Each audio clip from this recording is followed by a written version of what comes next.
Good morning, everyone. Welcome. All right. Good morning, everyone. Welcome to the November meeting of the El Dorado County Fire Safe Council. With that, let's go ahead and stand and I pledge allegiance to the flag of the United States of America and to the republic for which it stands, one nation, under God, indivisible, with liberty and justice for all. Thank you. You may be seated. All right. So as always, my shameless reminder to sign in if you're a board member. If not, Harry will be going row by row to find you. You get ready for being here. We've got a number of presentations on the calendar this morning and some decision items, and I know some of it may be tedious as we walk through, but we want to make sure we want to get it right and to have an opportunity for everyone to weigh in, ask questions, etc. So when we get into the new business, we will dive into that with the team. But next up is consent calendar. We have the meeting agenda for today and the board meeting minutes from October. All board members should have received a copy of those items in their board pack. I think everyone should probably have that. Any comments, questions on the consent calendar before we move that to vote? Okay, not hearing or seeing anything online or in the room. All those in favor of approving the consent calendar signify by saying aye. Aye. Any opposition? All right, thank you all. All right, so again, now as we move into new business, we have three separate items. The first item will be the assistance programs automation, and I will just preface this by saying this has been a long, hard work process by the team that's been working on this over the last, I want to say, at least a year and a half. But we're all familiar with the growth in our programs and how much money and how much effort we're putting in and jobs we're performing through that program. So this effort has been very diligent about bringing us to the next level to support that level of activity in a way that's as efficient and transparent as possible. So I think with that, I'm going to turn it over to our team lead on that, Dorothy, for the presentation. Thank you. And good morning. So imagine a world where we that shows a way to start where our assistance programs jobs have been completed. Envision a map that shows where our home assessment programs have been, so that your fire safe council could actually start to maybe target areas that you know within your boundaries. And the hopes are just about here, depending on the vote, that you will get a FireWise report that has just your fire safe council's information and has a total at the bottom that you take that total and just apply it directly to your FireWise recertification. Okay. So, with no further ado, Paul, take it away.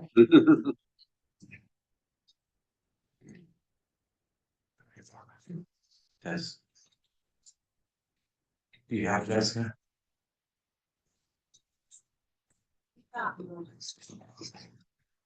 telling us all the things on that one. This map. Thank you, Envision.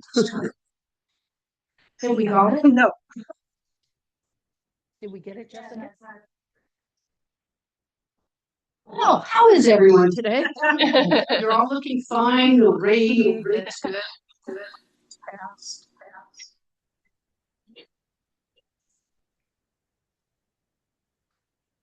And there were a few last minute just additions. We wanted to make sure that all the I's were dotted and T's crossed. And so this presentation will be presented and put up on our website, along with the possibility of maps, remember, and FireWise reports. Okay, Paul, you are up.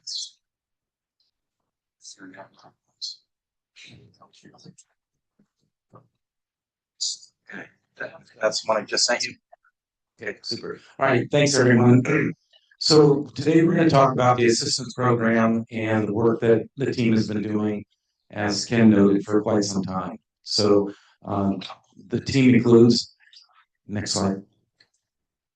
So Dorothy, Jessica, and myself. Next slide. We were working. We started the things we're going to talk about today include what's in it for the El Dorado County Fire Safe Council, our evaluation method, some pricing, timeline, references as far as how long these firms that we've chosen have been in business and the value it'll bring to the organization. So we want to communicate the work completed as opposed to the assistance programs and automating them. Inform the board of the CAL FIRE grant we have, and that money is already allocated that we can use. We're going to be used for chipping defensible space and hazardous tree removal. Building multiple motions to enter into an agreement with Pro West, the solution that won from all the scoring. Some training costs of about $6,000 that is pretty much needed, and an annual subscription fee of $2,600. Okay, next. Okay, so with them, what's in it for the Fire Safe Council? First thing is the programs will be automated to increase efficiencies and effectiveness. It'll reduce the number of manual hours that staff is performing. They'll be able to be more productive. There's user-friendly interfaces and interactions for the team to work with this. You'll get a geospatial representation of the work that's performed overlaid on maps to provide a really good visual articulating the work that is done with the grant money. It reduces dependencies on outside technical resources. That's something that's really hamstringed the Fire Safe Council, is that a solution would be put in place. We'd have some turnover, not only with vendors, but then the responsiveness of the vendors would take time, and literally it was extremely frustrating for staff to be able to perform their work. It required a high technical knowledge of programming, coding, so forth, and this solution reduces that. Well, it'll be a very sophisticated system. It reduces some of the technical aspects. Okay. Next slide. It was an advanced. Oh, yeah. Okay. Stand by.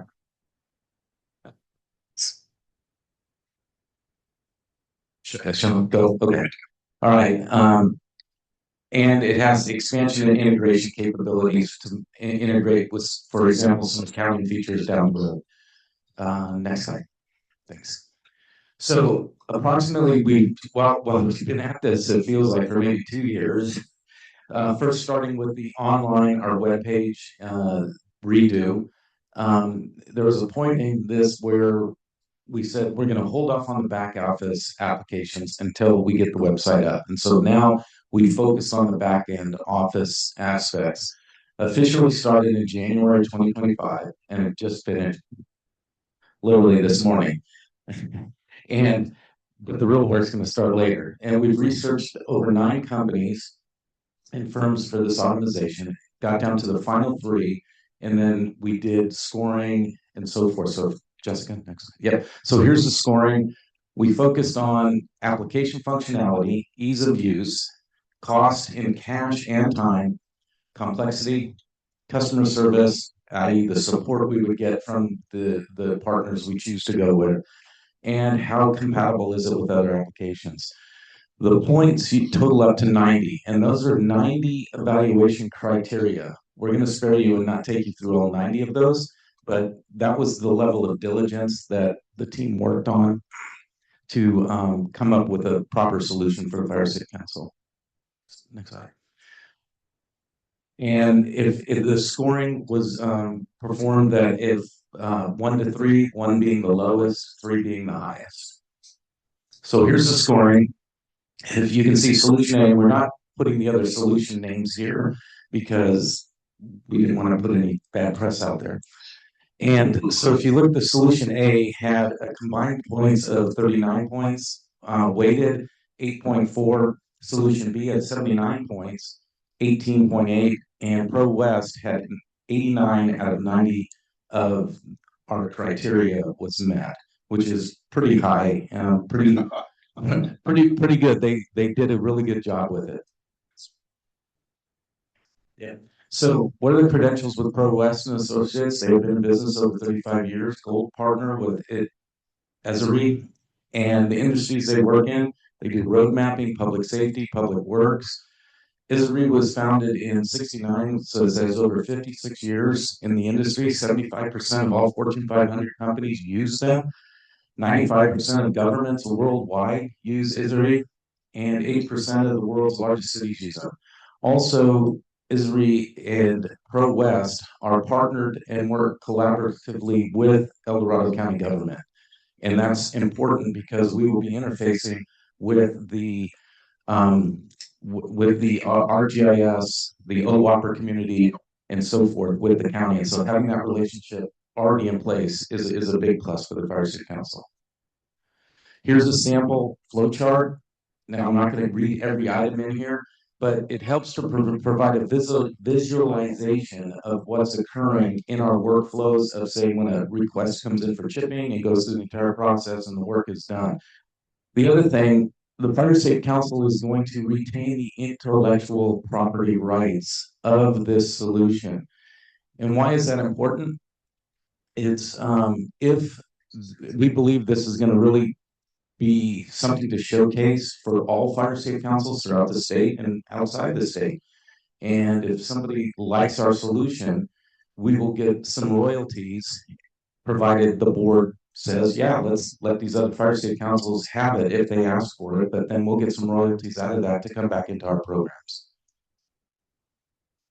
Okay, here's a sample dashboard. You can see on this, it shows what jobs have been accepted, what has been assigned, pending, clearing, canceled, complete, provides a visual of where the work is being done, can look at that and check the progress. Whereas before you're looking at rows and rows on a spreadsheet and time consuming to generate, this is something that really is going to benefit staff and in presenting anybody says, hey, what's going on? And so hopefully Jessica will be able to create reports and present in this method to our community the work that's being done. Here's a sample of completed work is the purplish color. There's a contractor assigned is in green and new work is in blue. So you can see how it's overlaying on an actual map and it's presented in that method, and it can be a powerful visual tool to articulate what worthy work is being done with grant money in the county. Okay, so here's the pricing, what we're looking at. So the total build cost is $34,188. That's covered by the CAL FIRE grant that we have for up to $3,500. What's not, or 35,000, I'm sorry, yeah, 35,000, thank you. And so what we're looking for is the training and support costs. And that's to educate staff so that staff can do the configuration and development. And we're not dependent on hiring a coding specialist or going out to have people do the development. It really enables the intellectual capital or knowledge to be retained in the Fire Safety Council. And it's not with some technical resources that's charging us by the hour. What was it, 150 bucks an hour? I think it was about ballpark. Yeah. So, and then ongoing costs of $2,600 for subscription licensing. Benefits with the support and training is the knowledge is retained here. Said that already. Internally trained staff, not to the team. That's huge. That our staff has the knowledge. It's not outside, and keeping that here adds so much more value. And I refer to it as intellectual capital, and it's retained and stays within the Fire Safety Council. There were several pricing options. We could do 20 hours for $3,400, 40 hours for $660, or 6,600, or 80 at 13,000. The team thought that initially go with the 40 hours. We believe that would be sufficient for our initial training effort that's required. And if more is needed, we could buy it in chunks or blocks as it goes forward.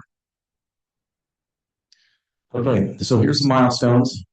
Week configuration development for chipping, weeks 1 through 4, defensible space 5 through 7, hazardous tree 8 through 10, report configuration 11 through 14, and then some orientation and training on the developed solution is the last 2 weeks. Launch dates, chipping, we expect to start, provided the vote goes, we hope it does today. We hope to start on January 1st. Defensible space will be first week in February, and hazardous tree removal will be mid-March. Once this is complete, then the last milestone, which is actually milestone 6, but it's at the bottom of the presentation here, is the home assessment program launch. And that's where we believe staff will be significantly trained to be able to develop the solution for the Fire Safe Council as far as for the home assessment program. The support hours will help us to work with Pro West, our solution provider, Pro West and Associates, to help staff if there's any problem or challenge that they're having. But we anticipate the staff will be fully ready to then start developing our own solutions. And if another program comes along, our staff will be able to develop that program, and we don't have to hire outside technical resources to do it. So it all stays within our community. Okay, questions?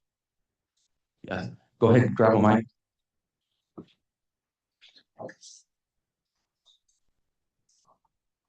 Yes.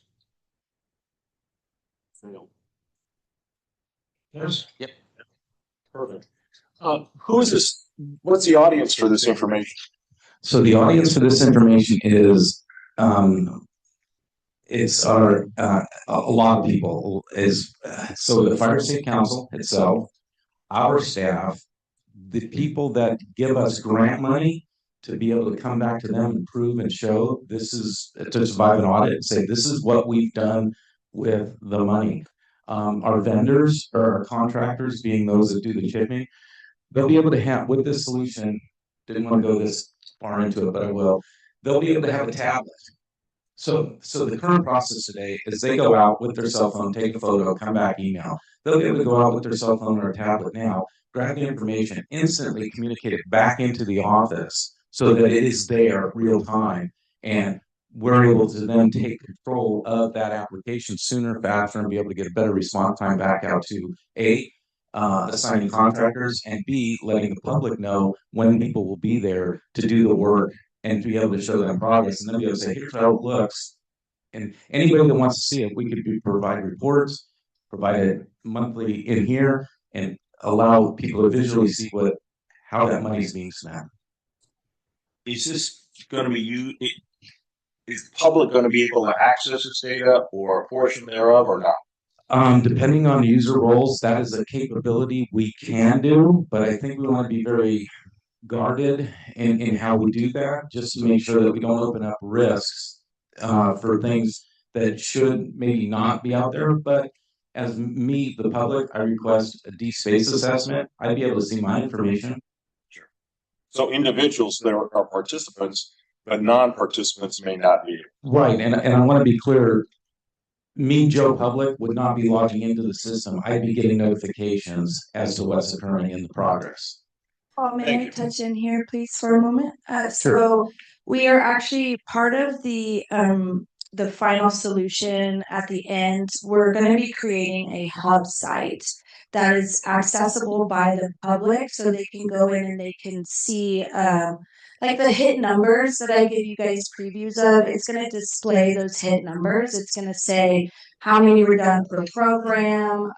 It's going to be a very straightforward view of the programs. That's the only thing that's going to be accessible by the public.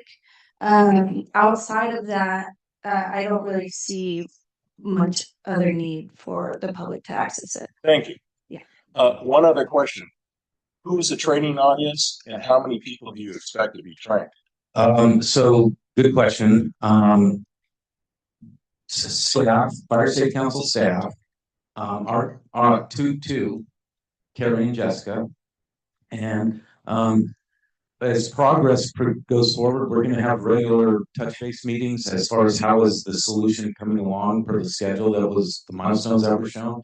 And Dorothy, myself, Jessica are anticipating being in those meetings on a regular basis until the solution's delivered. Thank you. Yep. The line's forming. We have a question. I'm Lester. Lester's been patiently waiting. Lester, do you want to ask your question verbally? Or I can, it's two questions. I'll go hopefully quickly. One, in the last slide, I think of the presentation, you listed also home assessment program. And I wasn't quite sure what that would be. And then the other was when some of the maps that you showed and triggered to me, Marin County had been doing something where they were giving these reports to homeowners, and part of it was an effort to, I don't know if it was embarrass or encourage folks to match up with what their neighbors are doing. Anyway, and it looked like when that discussion around public information triggered that, there may be some ways that some of the information might be of value to the general public. Okay, so first question under the home assessment program launch. That last point is when we've had our defined solution with chipping, defensible space, and hazardous tree removal completed. Jessica and Carrie will be working side by side as these solutions are brought up and delivered, so that they can learn the system, understand how to do the configurations, how to put the workflow in place. And so once all three of those are done, we are very confident that our staff will be able to start to develop and do the work to create the home assessment program. And we'll know that in April timeframe is when we'll know that. And by second question. And by home assessment program, it would be basically displaying that information geospatially. Correct. So Lester, I just want to chime in for the home assessment program. Carrie, Angel, and Elizabeth and I have been meeting to just kind of see what that would look like as a digital system, something more automated to make everybody's lives easier, so we're not dealing with a bunch of paperwork. Right now, we don't have a formal process created yet because we're not there, but if this gets pushed forward, we're hoping to look like defining something come late spring, early summer. Thanks. Okay. Great. Thank you. I'm sorry. Oh, there's one more thing that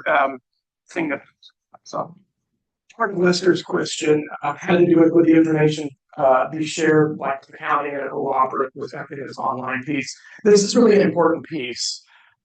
All of our discussions and our oversight on the project, if you go for e-boards, to make sure that we had data that we could share so that we were all operating off of the same information. So absolutely the intent is to be able to share appropriate information, to include information on the other county's mapping tool. But the governance of what information is very important, because I don't know what Marin County's intention was, but our county, we're not interested in shaming the neighbors. We don't want people to start pointing fingers to each other. We want to encourage people to do the work.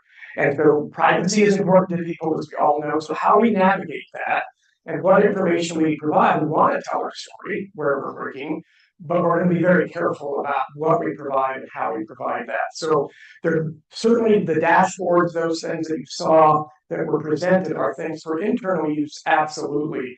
How we crosswalk that dashboard information to the public facing piece, we're going to be having some very careful, thoughtful discussions so that we don't make folks uncomfortable or lose their trust.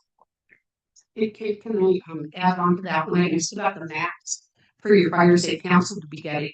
So I think as fire safe councils, we need to be thinking, how could we use this information when we're going to be able to see it on the map where the progress and programs and all the projects have been done, how also interfaces with the information that's on the OOPR website currently on their mapping tools in regards to public, and then figure out the best possible way that we take the information that we're gaining for the 3 programs, strictly defensible space and hazardous tree, and hopefully write down quickly to get the home assessment, how we move that information forward to make our areas in our fire safe council safer from wildfire as a whole. And how do we do that in a positive and engaging way? As I said, get some planning going on. So as fire safe councils, we might want to start to noodle over that kind of information. That we'll have that as a possibility, as a tool. Okay. Okay. So, in my Firewise, renewal, I use Jessica's spreadsheet, very helpful, but I had to go through and find those addresses. So this is going to help a lot. But what I also had to do was go back, to all the information I have from RCD on our CAL FIRE grants and pull those numbers out and associate those with work done in the past year within this particular Firewise community. And we have, I have 5 Firewise communities to deal with. So will the CAL FIRE or any other grant work outside of Fire Safe Council grant work be shown? I'm gonna do, yes, and I'm gonna let Jessica speak to the details on that. And I think that also is a question for Treasury and how we go after grants and what the report and what the reporting would be. To generalize an answer for you, we're going to have the capability of sharing shape files, which is a very standard ArcGIS file.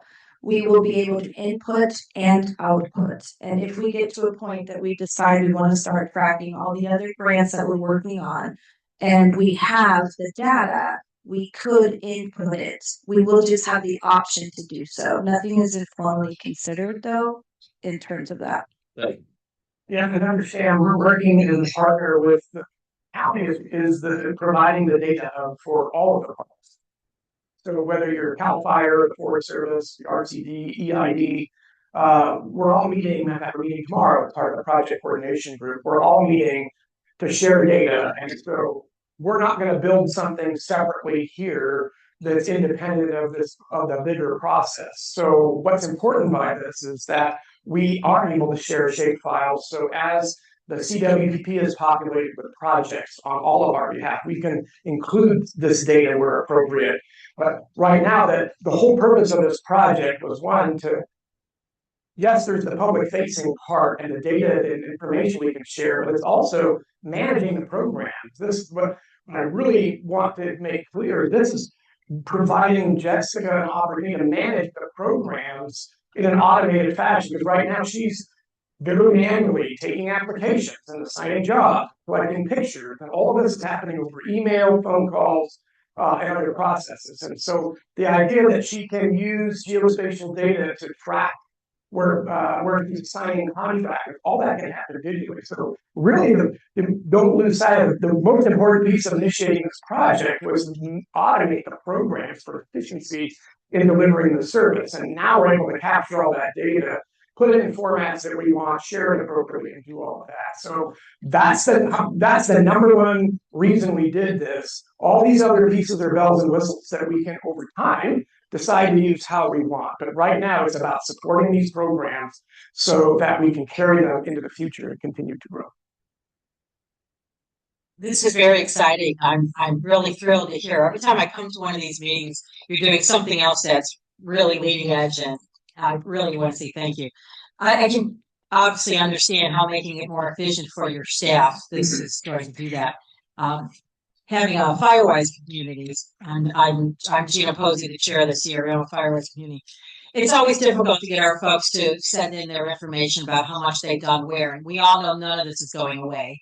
This is going to be with us forever, trying to track folks. And so, if in your planning stages, if you find any opportunity where you might be able to add the name of the Firewise community in your data, that just would be really helpful. Now, again, I understand that's not your number one priority, but as you're architecting it, you would think about that. I really appreciate that. Keep up the work. Gina, we actually are doing that right from, if we get approved today, right from the bat, we're going to be building in all of the Associate Fire Safe Council and Firewise boundaries. So it will automatically pull to your specific area. I do think this is really exciting too, both for helping you guys out and for all this amazing data that's going to be out there. A couple of things. One piece that seems important is timing. So eventually, 5 years down the road, and we look at a map as a fire safety council, well, here's a hazard tree. Well, was it done 5 years ago with this kind of work? Or, as we get along, we're going to need to know, is this really old work that was done a long time ago, or is this recent? I don't know how that's going to be put in there, but I think that's important somehow to tease that out. Okay, and then the other thing I just want to mention, I know you guys have been looking at the Marin thing like crazy, but and I understand the concern about people's private information, but I do want to say there are studies out there that are showing when they do show someone their privately, and maybe we could do it in a general way, of relative to their neighbors without specific neighbors and not trying to shame them, but it greatly increases the chance that they'll actually do work. And of course, that's our whole goal. So thank you. The only thing I would say about the timing is we will have the capability of filtering whatever timeline we're looking for. So if you want work, if you're looking for work in 2023 or February of 25, we'll be able to filter that data. Yeah, I could do it like a cumulative over the last 3 years for chipping, what happened, and give us a map. And likewise for the other programs. Morning. I do think this is good also. Is my assumption correct that when we're talking about the item for assessments, that's the one that we have our contractors? No, that item for assessments is those of us that have been trained to go out and do the home assessment. It's that program. Good. That one I'm really happy about. What about that piece where we do send out contractors to do the defensible space assessment, and we do have that? Can we separate those, or is that also included? They are separated. They've got all of them in their own little niche. Perfect. Thank you. Good. It's on. It's on. So this might be a question for Jessica. I always, when we're launching into a big project like this, just for everybody else's, I always like to compare doing this, which you guys have put a lot of work into finding the solution, and kudos to you and all the time, but we should compare it against doing nothing. So if Jessica could explain the current situation, and if we did nothing here, what would your life be like? And I think that'll get us over. So Be like what you currently like to stay and continue to manage this program without so much therapy call. Yes. to be able to enjoy my life. PTSD will fade away. So just to give a very general idea of what I do, it is, as Ken already mentioned, it is a very manual process. As you guys can tell, when I send you out reports, it is just for a zip code, and you guys have to do the rest of it. A lot of these steps are just going to be taken out. We have an extremely outdated system that doesn't have any type of geospatial capability. And so that means that I go in and I physically have this free mapping tool that I got off of Google, and I input all the addresses, and I do it for grants, and I do it for all these things to see, what falls in a certain grant zone, or where is it in Placerville, because Placerville is the whole county. So, so I have to manually map everything, plot everything, pull it out, and filter all this data on my own. I spend hours. An easy, invoice week kills me. It's an easy 40-hour week every month because we have so much data that I have to filter through manually. And this is not only going to automate our application system, but it's also going to help automate our invoicing system. And that is something that is going to save a lot of time because it'll just be better. Yes. So I care deeply about Jessica. This is Janet Treasurer. I care deeply about Jessica, and but I also care deeply about me. So what this is going to do for me as the treasurer, she goes through. We have a grant with the AQMD that only allows us to do chipping within a certain geographic area. So every month for every chipping invoice, she goes through and she identifies which job by job is in or out of this geographic area. And then I have to take that and I have to calculate those costs separately and split them between AQMD and CAL FIRE, and then charge the rest of the jobs to CAL FIRE. And so the time it takes her to manually do that before she can get invoices to me, that I can get invoices processed and then generate the report for this meeting, the time savings there is going to be immense. We're going to be able to process invoices a lot quicker. They'll be automatically processed. Those things will be automatically identified as the job is created. It should automatically tell us whether that job is inside or outside of any boundary for any grant that we're doing. So I see it as a huge time savings, and like I said, I care deeply about Jessica, but it will also be a time savings for me. We got a couple questions over here. And David. No, Chris goes first. My concern is about society as a whole. I think the news media is doing in my perspective, a good job trying to get out the word about different things that are happening in our society. But at the same time, it scares me to know that there are people out there that we might come in contact with through any kind of program efforts that we have, including ours. I think there's an understanding, and tell me if I'm wrong, Jessica, that if there's ever an issue where statistics become more important than public safety in terms of these evaluators, then we would want to know about it. We can always, through our partners, find a way to approach people, but we want them to do it in a safe and effective manner. You're nodding your head. You're in agreement with that, or? I mean, we're always precautionary about everything that we do. I mean, we have privacy clauses. I mean, we're not here to, like I said, shame anybody, you know. And if people are willing to share the data, that's the first step. Is we ask them first what they want to share, and if they're not willing to share, then they are excluded from these reports. It's not shareable. Well, and maybe the other piece here that I think maybe you're asking, Chris, is that yes, not everybody's super excited when we come out to help them, right? People are people. We understand that, and so we do get negative reactions, and sometimes our assessors or contractors are poorly treated when they are at a job. And so right now, Jessica's manually paying attention to verbally and writing these things down when we have that. So the next time we go back, either we flag it to say, hey, watch out, or sometimes after multiple occurrences, we just refuse service. Another super advantage of this is we can flag now, these can be flagged in the system.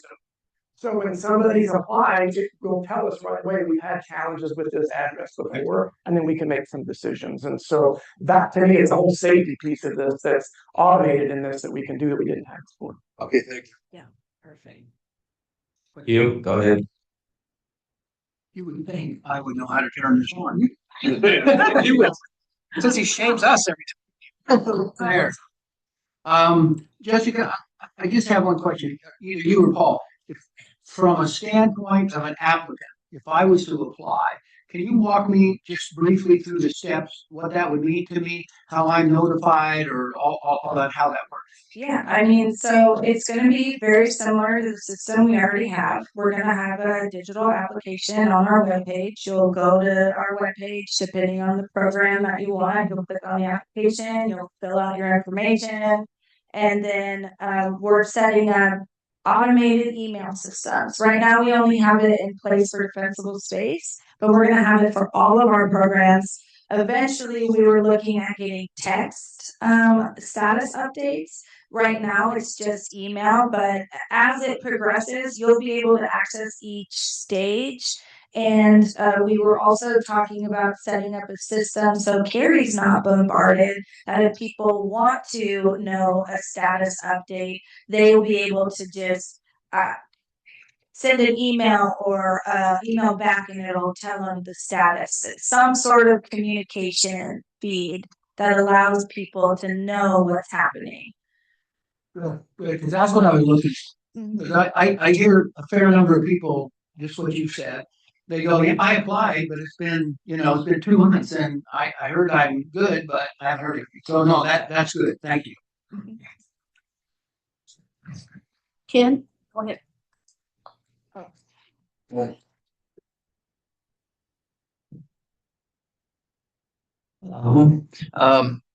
This is really great. I love information. I love data.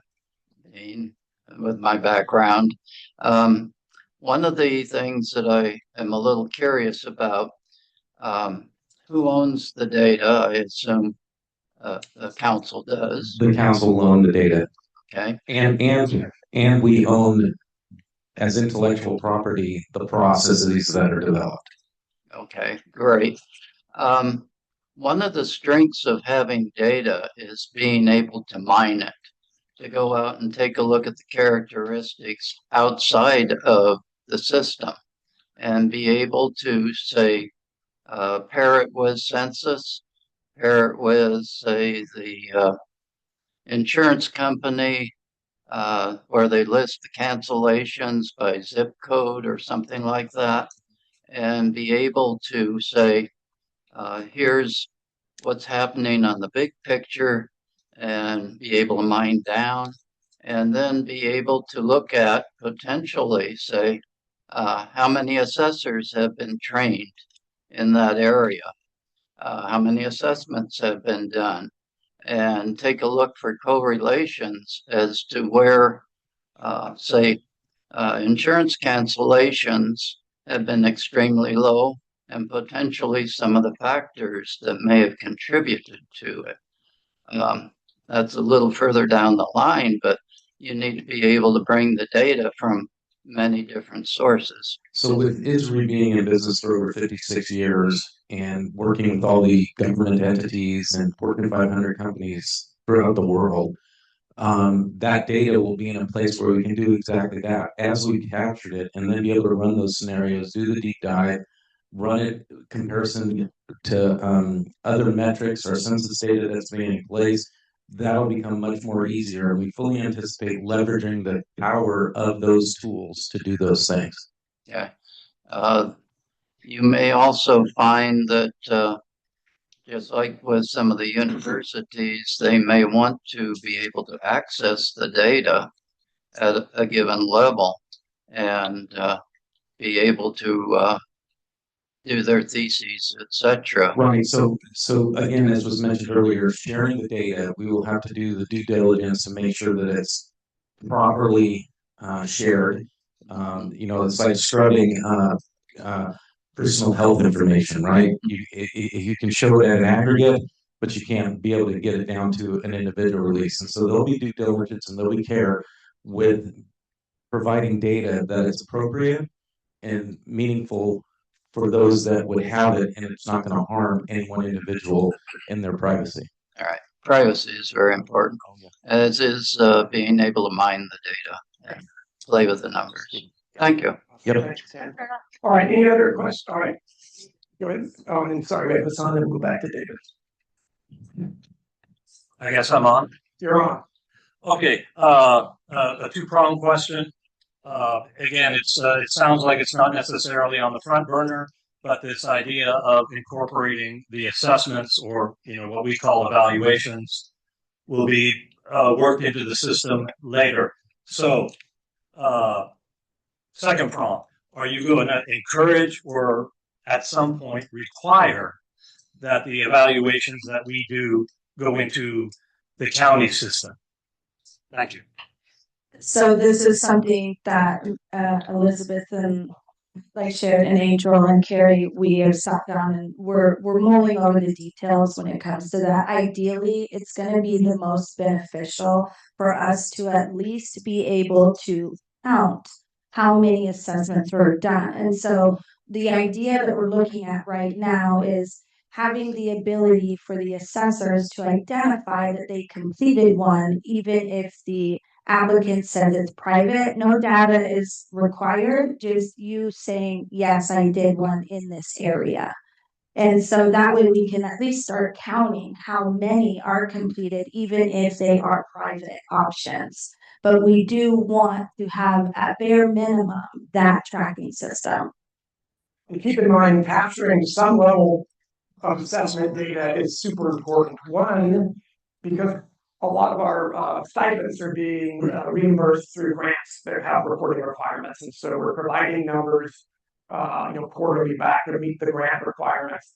But more importantly than that, our assessment program is part of a bigger teamwork process that we have in El Dorado County, where we're sitting with the Defensible Space Working Group, partnering with the fire districts and CAL FIRE and El Dorado County as they do inspections. We as council are doing assessments, and we know there are two different things, but they're all landowner contexts, because at the end of the day, we're trying to reach every landowner in the county. We're trying to educate. And so the more we can articulate that this is a team effort, that we're approaching everyone, and oftentimes the inspectors will refer them to, or fire departments will refer them to the council for a full assessment to get the complete events in time. We want to capture that and share that so we can track where are we making progress in the county and where do we need to do some other work to help folks. So it really is important. Oh, okay, a follow-up.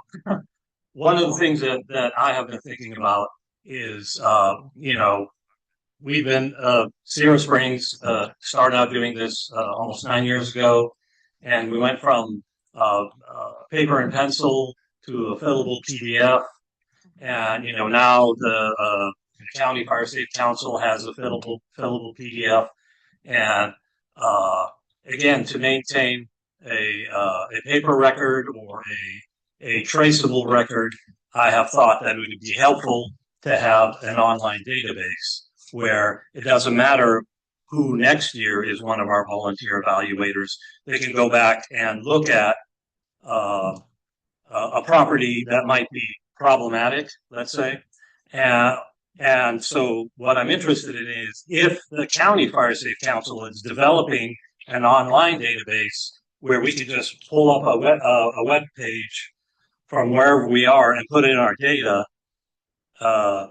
we don't have to necessarily think about exploring, finding a solution, just our little Fire Safe Council. That's one of the interests. Yeah. So I'll share, sorry, Paul. I'll share with you. I don't want to get into too many details, but just so you are aware, the idea for the home assessment program is we're going to be establishing an assessment administrator per AFSC who will have a user login to access the data.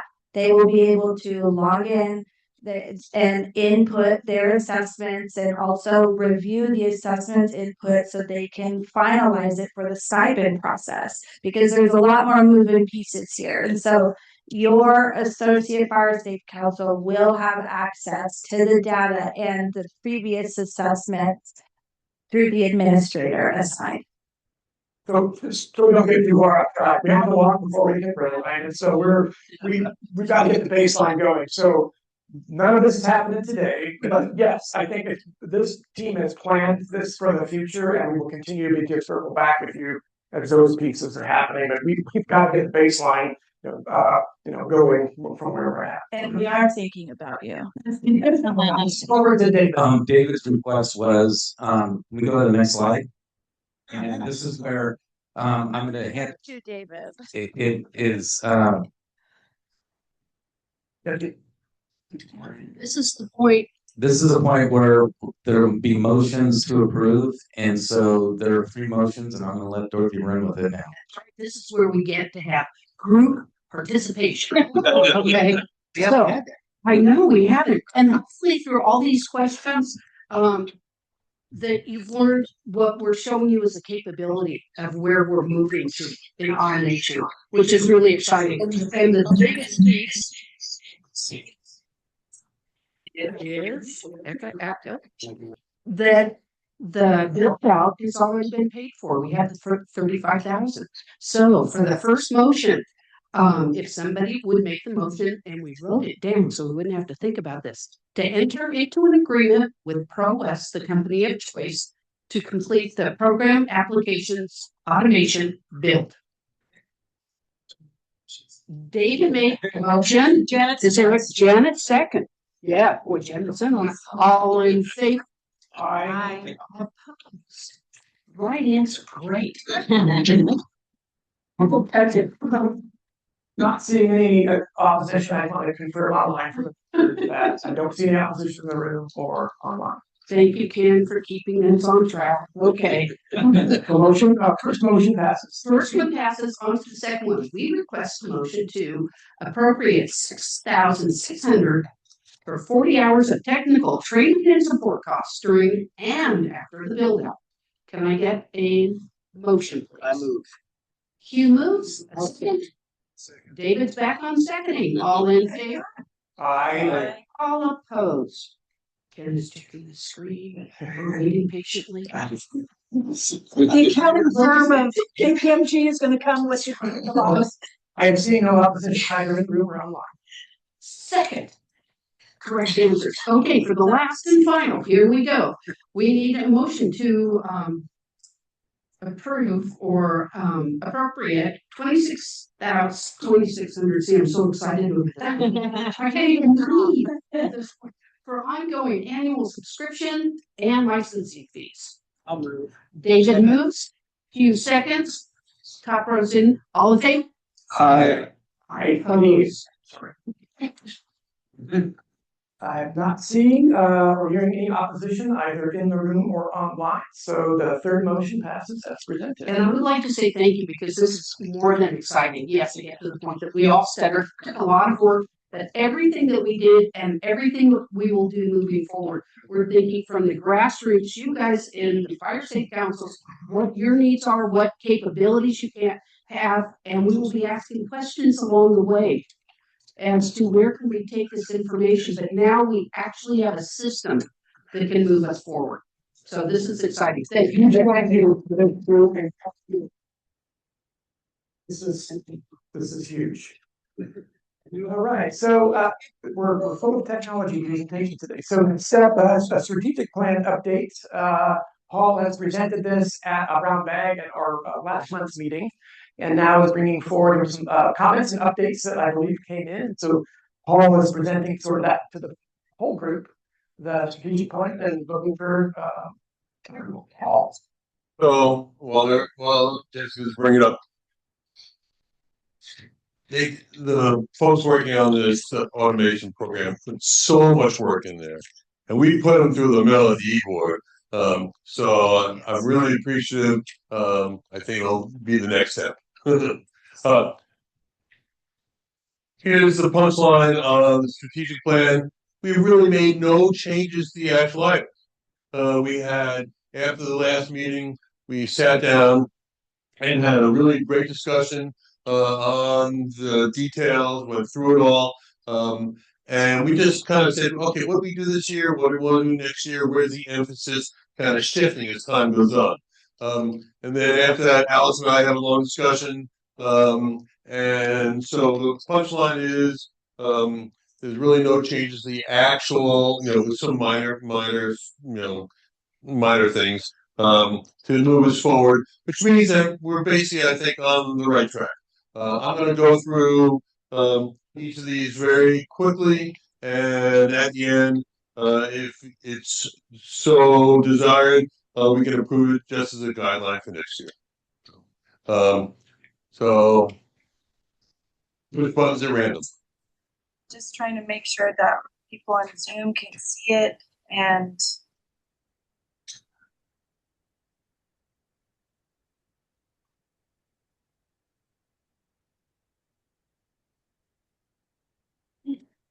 Okay. So one of the things we wanted to do is just look back at our mission. And one of the topics here that has been brought up is we focus in on wildfire, and not for today. Some folks have indicated maybe we just should talk about fire. But that's not for the discussion today. But we want to be consistent with our mission. Next slide, please.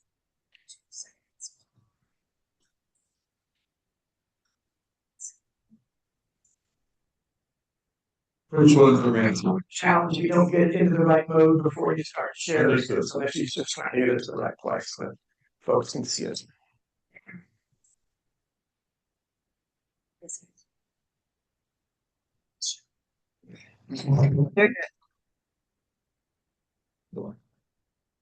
So, we had a core group that went over it. We actually, had another group to discuss this. And we had Dorothy, Tara, Mike Huntley, Cord, and myself, had a Zoom call. We discussed the recommendations. And then we just had some kind of little tweaking to come back. Next, please. So we considered the issues. Again, this was the presentation we used for the presentation last time at the last meeting. And again, we had a very in-depth discussion. I thought it was very valuable. Next slide, please. One of the things that came up is the fact that we've been very successful in our grants, but there have been fluctuations.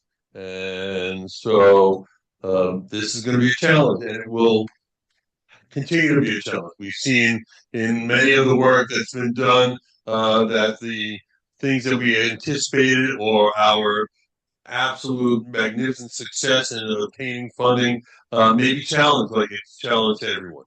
So we just have to keep that in the back of our mind. Okay, next slide, please. And please, if anyone has any questions, stop me at any point. Okay. Staffing. If you remember a year ago, we were kind of going, what are we doing here? One of the things is that we did have a short executive coordinator, which didn't work out. And as time goes on, we look at modifying that job description if it's necessary and appropriate. But as we grow as an organization, we will need to flesh this out. We looked at implementing best management practices to streamline processes and maximize efficiencies and effectiveness. One of my discussions with Alice, we talked about, is it efficient and is it effective? And I think Paul brought that up, that those two go hand in hand. We have to work on the effectiveness. The previous discussion addresses that directly. One of the things is we talked about the status. I just kind of switched this around. Whether they're employees or contractors, really not the top priority. So I just kind of moved that around. And here in 2026, we recommend to continue to invest in our staff, which the previous discussion kind of highlighted. And then if we need more folks as appropriate, we do that. Okay. Mr. Zaleski. Part of the plan. That is always our intent, is to reduce the burden on our treasurer. So I have any questions? Yeah. Jimmy, please make sure you're talking into your microphone so the people. Yeah, what are you trying to do? Sorry, James asking is Janet getting the support she needs? Okay? And that is not for me to answer. Thank you, David. I will assure you that it is always an ongoing conversation that we have in the e-board is how to make our processes more efficient. And after the first of the year, we'll probably be having more conversation about that. Okay. And again, going back to the previous conversation, the intent is to reduce the burden on individuals and to use technology appropriately. Okay. Next slide, please. We talk about the geographic planning areas, which were established under the CWPP, and we kind of say, well, let's kind of maximize it. Let's, essentially have subgroups or working in cooperation with the geographic areas and developing grant proposals and things like that. And we want to make sure that we monitor the boundaries for effectiveness. One of the questions came up is, we looked at geographic planning areas. Ernie brought up the issue of certain elevations have more commonalities with other places that may not be geographically linked. But let's not ignore those and let's maximize those. For example, that vegetation management at 4,000 feet is different than vegetation management at 1,000, vertical feet. So, and want to make sure that it does not preclude cross area planning. And again, any comments from the folks that engage in the conversation, either the Zoom call we had or the brown bag that we had last time, please feel free to jump in. Next, Mr. Payne. So, Is it wrong, Bob? Oh, Bob, no. so I'm going to pick up a couple of things here. Yeah, on the executive summary, you show the 2024 and 2025. I think it's important to identify, like you did on the rest of the screens, off to the side, what 2026 might be. Not saying it would be, but could be that core group discussions, recommendations, and the other one that you have listed here. Just put that over there. And then to the great geographical areas, I see nothing in here, and I'm still looking about Firewise. So in my mind, when we talk about recommendation 2, geographical planning areas, we have to speak down to that Firewise level in my perspective of reasoning. What's your thoughts on that? That's my question. Because Firewise is a separate program from the Fire Safe Councils, I didn't want to go into great depth, but they're intimately involved in our universe, but I didn't want to really incorporate specifically in the geographic planning areas because that's a whole other discussion with OWOPR and those other groups. But I think it's always in our mind because it's part of that overall family that we have. That may be in parentheses so that it's distinctly not the same thing. I'm just saying I don't want to lose the fact that we are setting up an automated system that takes it down to that level. You've had people come up to the mic and speak to that level. So I just don't want to, from a council's perspective, I don't want to lose track of that element. Well, we could add a bullet here that just says support Firewise as appropriate. That would be fine with me. Got it. Okay, thank you. Okay, moving right along. Volunteers. We recognize that the recruitment, retention, and the care and feeding of volunteers is a challenge for everyone, right? That we see the same faces here. We need to have an ongoing recruitment, and we recognize that this is an effort that is ongoing and is something that we need to expand upon. This is an area of emphasis in the future. And so we talked about formalizing, emphasizing, and recognizing, and then to be able to articulate how do we support folks. For example, the previous discussion should hopefully reduce the burden when you're doing home assessments and defensible space on the volunteers so that they can go out and do their good works and not have an overall, a great burden. But we also need to bring in new people. And I can tell you that when we met with the California Fire Safe Council, this is one of the topics that we brought up and emphasized the need. And it's not true of us, as Chris likes to talk about societal things. As a society, that volunteerism has been on decline for a long time. Right. It used to be you were on the fire department because your daddy or mom was on the fire department, your granddaddy or grandma was on the fire department, your great. Well, we are a transient community. Volunteerism, because of our lives and all the things we spend our time looking at screens, is on the decline. But one of the things, especially in the non-urban areas, that the Fire Safe Council is one of the places that provides a setting of social cohesiveness. And so we want to expand and work on that, including our social on December 17th. Notice how I cleverly slipped that in. Cleverly. Next item, please. Fiscal support. So we want to make sure that you have the opportunity as Associate Fire Safe Councils to do what you think is best for your communities. And I think we saw that by allocating funding in more generally for this coming year, rather than just focusing on the greenways, is just an example of that, giving the opportunity to support that. and wherever we can, we're going to try and provide the Associated Fire and Safe Councils the ability to do what they think is appropriate, again, within their communities. Next item, please. Leaders and functions. We, as a Fire and Safe Council, have our fingers in so many different places. And we work with a lot of professional organizations, and we are a volunteer organization. And the fact that we have the standing within those organizations to be a viable and important member of those is telling on the effectiveness of our organization. And we want to continually work on those activities to make sure that we, as representatives of the communities, are well represented. And I think we've been effective at that, and we're going to just keep moving on. Okay, next item, please. Talking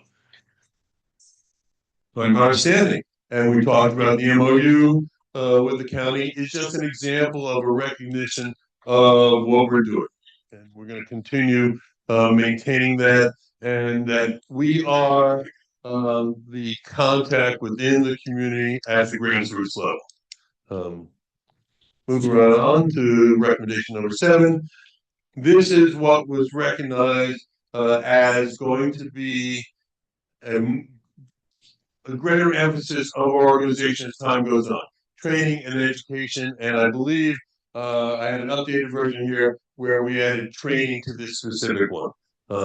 And to bring in, say, we have the ability, the work we've done on the home assessment, on the defensible space, just articulates how effective we are and how this is going to roll out to the rest of the state, probably the nation, because of the work that's been done here. In fact, we've got an upcoming contractor and landscaper training, and all the things we've been doing is really a testament to the work, and we see this as one of the greater emphases of our organization. So we talked about here, I'm just going to read it off, peer support, create a speakers bureau possibly to go to those to the fraternal organizations and community organizations that we can get our word in.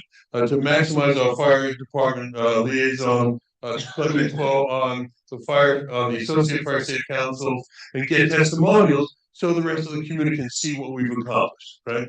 And just personally, I recognize this, that as you drive around this county, the work we do is just a minuscule part of what really needs to be done.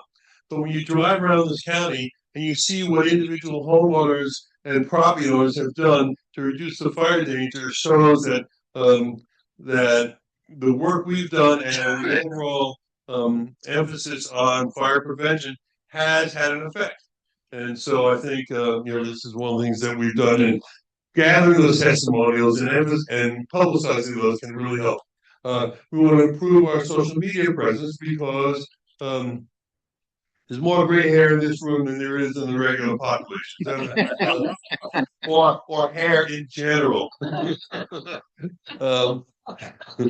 So we want to be able to effectively communicate with the entire community, right? And we don't, we have a little bit, but as time goes on, we'll need to do more.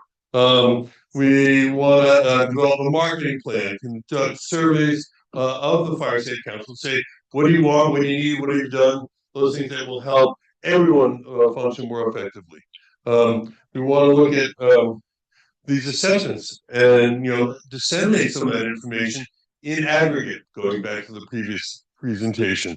And we talk about contractor landscaper training and booth time. Sometimes you just got to sit there at the Diamond Springs Juntique, I call it on Sundays, or the county fair, or all those fun things, right? The Juntique, you know what I'm talking about, right? Yeah. Yeah. So again, this is going to be one of those areas of greater emphasis. Next slide, please. Advocacy, and I think some of the work we've done meeting with the Fire Safe Council. There was a meeting last week regarding insurance that we need to emphasize because we are the end users. Right? We represent the end users, and sometimes people just at higher levels just talk among themselves, and we need to jump up and down and say this is what the population really needs. And we just want to make sure that we don't jeopardize our nonprofit status, and it's always a fine line. I think we've done a pretty darn good job. Okay. Item number 9. Fiscal responsibility. Again, we've improved that, and I believe, based on the previous discussion and the work's been going on, is streamline and consolidate and create tools. Again, looking at that early discussion, but I constantly say that we need to not only implement those best management tools, we need to be able to withstand scrutiny at any time, and we also at times need to invite scrutiny, right, to make sure that we're on the up and up. But it's complex. We push millions of dollars through here. The fact that Janet is still sitting upright is a testament to her constitution. But it is so complex, and it is what takes that organization, is not being able to manage the money correctly. Okay, and then David, here, thanks. Here you are.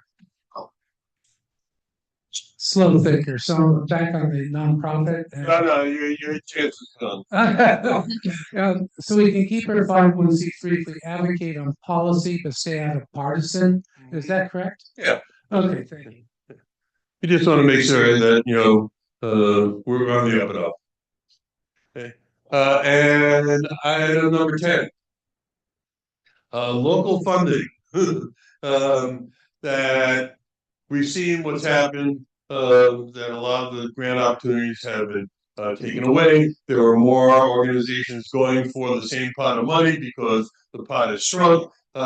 And we believe we have some items that can help us with local funding, and we'll probably have a presentation on that in January.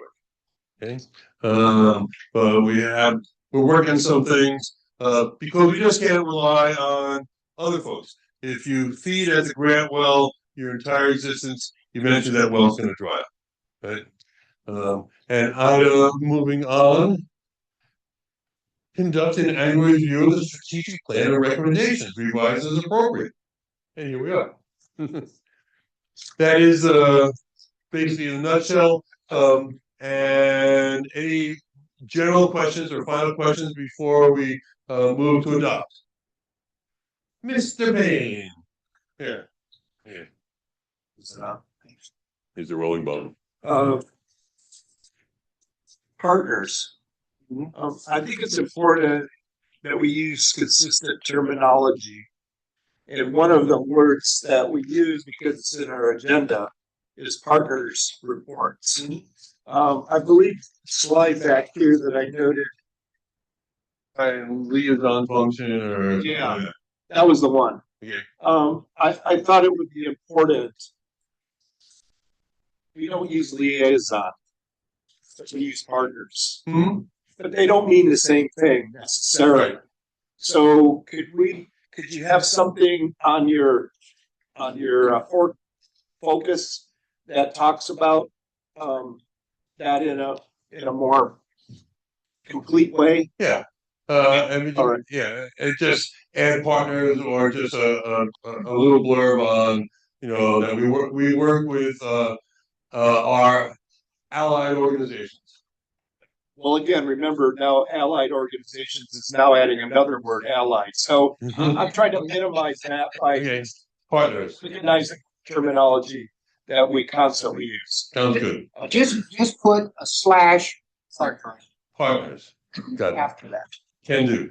Alice. Okay. Alice. Alice. Okay. So, Paul, I'm actually.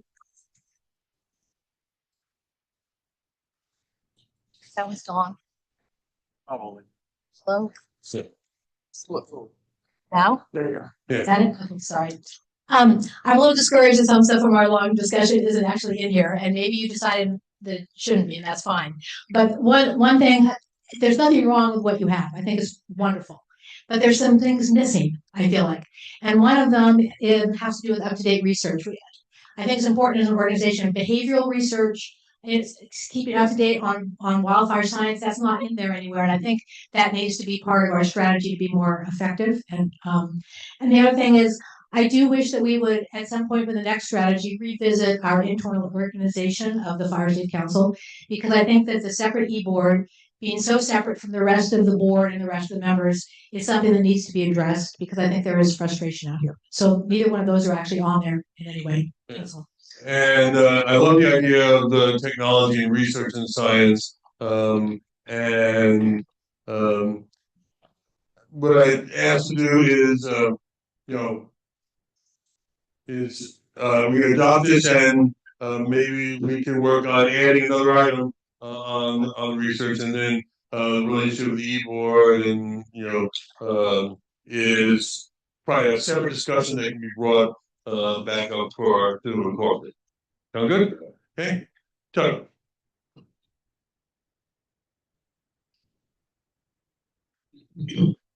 Along the same lines, and I think it's a great plan. We should adopt it now as is and so on. And having been involved in some of the peripheral discussions, I realize that I never mentioned what I'm going to say now. I probably should have earlier, whatever. But I miss sort of this is internal looking strategy for how the operation works, how the Fire Safe Councils work here. We're not looking outside. Your example of research and so on, I mean, that involves what's being done beyond. And I'm thinking of other topics that are important to us, but that we're not talking about how we, or through our partners, I don't know if it would be liaison or advocacy or where, but how are we interfacing with the problems in the insurance industry, insurance regulation, the United Policyholders and other kinds of organizations that are working with individuals. Firewise has been mentioned. That's the whole program that we're not sort of like, it doesn't exist in our current strategy. There's many concerns of that sort that are external. What are the state legal frameworks like for homeowners associations and stuff, and many things that we might want to express concerns or advocacy or deal with, and that we might not too. Be beyond our capabilities or concepts. But there are things that affect our users, our people out there in our fire safety councils, insurance being maybe the biggest and brightest, most current thing. So how do we, in our strategy, incorporate the visions of how this organization can be effective and influence broader scopes in the future? And we've done that very wonderfully. If you go back to the last 5 or 10 years, I can remember in the before COVID period, we were talking about how can we engage the county? How can we get all sorts of things done locally here in different institutions? How can we engage the partners more effectively? Which now we've solved a lot of those problems, but in part because we were thinking about it back then and how we might go about having influence. So I'm just saying I'm missing this sort of our interaction with the larger framework within which we're working. And I think Alice and Chuck, I think you bring up a good point, and we could add something along the lines of monitor, engage with external, technological and policy issues as appropriate, something along that line. Then, okay. That would be a start. Okay. Cool. So I was looking at the recommendation here. I like the 2 bullet points that are there, but I'd ask that perhaps instead of I get the review and adjust annually, but many times the strategic plan stays on the shelf, and maybe we can incorporate quarterly, saying here's the progress we've made against these items, so that we are present to the strategic plan, and as we're making work, it's being shared on a quarterly basis. Well, I think just this discussion today indicates that we could add things, again, it's not static. We could add things, in a quarterly review. I got no problem. I hope someone's taking notes because I have no idea what I've committed to. Thank you. You're being recorded, so you're definitely going to be Good. I have epiphanies when automatically You wake up in the middle of the night and just go, what? Right. Fall asleep and forget it. You should be surprised where I have these things. I just had an epiphany. Okay. That was me stepping on your foot. I don't think it's necessary, as the agenda shows, that we take any action on this. This is an update. You've had some really good communications, which I think on a basis of, yeah, I agree with what people have said. And I want to incorporate that into our strategic plan. But I'm not prepared to vote on something in front of me that doesn't include some of what has been discussed today. So if we don't take any action on this, but just do quarterly updates, I believe that's a proper approach from a organizational perspective. Well, how about this? How about if we take the comments that we had today, defer a vote on this until January, and then have quarterly updates, because we kind of jumped the gun because it's not a year we're like a little ahead of the game, recognizing that this is potentially going to be on the January agenda. So how does that work? That works great for me, and I believe people who have commented and taken the time to think this through would appreciate that. Not a problem. It was an option. Angel, do you have something? Thank you. I would like to mention that we have bylaws in the El Dorado County Fire Safe Council, and in those bylaws, we are to promote Firewise. I constantly hear about Firewise, what we are doing with it or what we're not doing with it. So feel free to Firewise as much as you want to Firewise, or as much as you don't want Firewise.